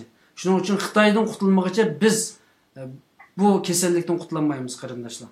Inshaalloh Xitoyning qutulishininki asosliq sabablari bo'lib qoldi. Hozir dunyoda namoyish qilish, dunyo mücadelelerinin asaslı kısmı bo'lib qoldi. Mısır'da ko'rdik, Yemen'de ko'rdik ve başka nurg'un Jazoir'da ko'rdik, nurg'un davlatlarda, Lubnonda ko'rdik, Filistinda ko'ryapmiz. Nurg'un davlatlarda bu vositani qo'llanyapti. Biz bu vositadan vaqtli foydalanamiz. Qachonki namoyishdan boshqa bir vosita qo'limizga tushgan kunisi biz darhol bu vositaga olmishimiz inshaalloh. Alloh sizdan rozi bo'lsin. Uning uchun bu qarindishimizga yordam qilinglar hargizmi. Tordaki uşak insanların qo'liga bevosita pul beradigan va yoki yardım qildim deb o'ttirdi u bu yerda yardım pullar yiqib yuradigan ishlar bo'lmasin, chunki buni ziynini jiqtatdik. Ash bir adam Istanbulda yardım yig'ib o'tibdi. Kerem qari kucha degan odamga ham bersanglar, shuni bank nomeriga urib bersanglar, eng to'g'ri bo'ldi ekan. Shu bu doktorxonadagi bu kasalimizni, bu qarindishimizni qutqizib qolayli. Ya'ni Allah kesiligi shifoatlik ato qilsin. Bundan başka yana bir qarindoshlardan kechirim so'raydigan ish, ma Ishkironda Skype shirkatininki jamoat yig'in Ishkironni ishlatganligimiz uchun birsimiz nihoyat cho'ng, qolgan ikkimiz biroz kichikroq, birsimiz ma shaklda bundaq bir Ishkiron chiqishga majbur bo'ldi. Shuning uchun buningdimi qarindoshlarimizdan kechirim so'rayman. Uningdan boshqa har qanday bir derdimiz bo'lsa, har qanday bir jamoatga e'lon qiladigan, tashabbus qiladigan, e'lon qiladigan narsalarimiz bo'lib qolsa, qarindoshlik studiyasiga oldin ola bir qancha kun burun desanglar, men buni e'lon qilib berishga rozi. O'tganda bir qassob dukkanini e'lon qilib berdim qarindoshlar. Chunki biz bu yerda ham siyosiy harakat qilamiz, ham ijtimoiy harakat qilamiz, ham ma'naviy, mayli ilmiy jihatdan harakat qilamiz. Butun umumiy bir universal programma studiyasi bu. Bunun için her qanday bir mesele çıkıp kalsa, eğitim programı var, öğün programı var, onun kısım programları var. Bu programlarda biz her qanday qarindishimizningki ilanını qilib beramiz. Yodimga kelgan meseledan birisi, hozir İstanbul'da Nuzgum Xonim qizlar jamiyatininki yetakchiligida kiyimlar tikilib setilyapti. Bu vatan millatning ishlatilishi uchun kuchaytiribdi. Bunun bir ayol hemşerimiz dedi. Çünkü özümüzün kiyimini alayını, özümüzün kiyimleri berpa bo'lishga başladı, özümüzünki aşqallar tamaq eyle, özümüzün marketlerden bir nasita olaylı. Xulasa Uyg'urligimizda birlasheyle demekçimen. Allah hemmanızdan razı olsun. Bugünkü programma qatnaşgan Dünya Uyghur Komiteti'nin mav reisi Ferhat Yorunqaş efendim, Nuriye Uyghur Komiteti'nin reisi Baxtiyar Ömer efendim, Şivisiye Uyghur Ma'rif uyushmasining reisi Abdullah Köker efendim, sizlarga ko'pdan ko'p rahmat. İnşallah kelgusi zamonlarda yana programmalarni qilsak, yana ikkaloga birga kelamiz. Hammanglardan Allah razı olsun. Oxirida men shu Shivsiya Uyghur Komitetininki yasagan bir videosini qo'yib berish bilan men programmani oyoqlashtiraman. Nurg'un qarindoshlarimiz sizlarga Allah razı olsun deb duo qilibdi. Alloh taolo bütün qarindoshlarimizning duosini ijobat qilsin. Bundan keyin programmamiz oyoqlashdi. Buningda Nuriye Uyghur Komitetininki chiqargan videolar bor, ammo vaqt munosabati bilan men buni nim qilolmay qoldim. Ya'ni bu qitimlik programmaga yetishtirmay qoldim. İnşallah kelar qitimlik programmada buni chiqarishga tirishim Alloh xolisa.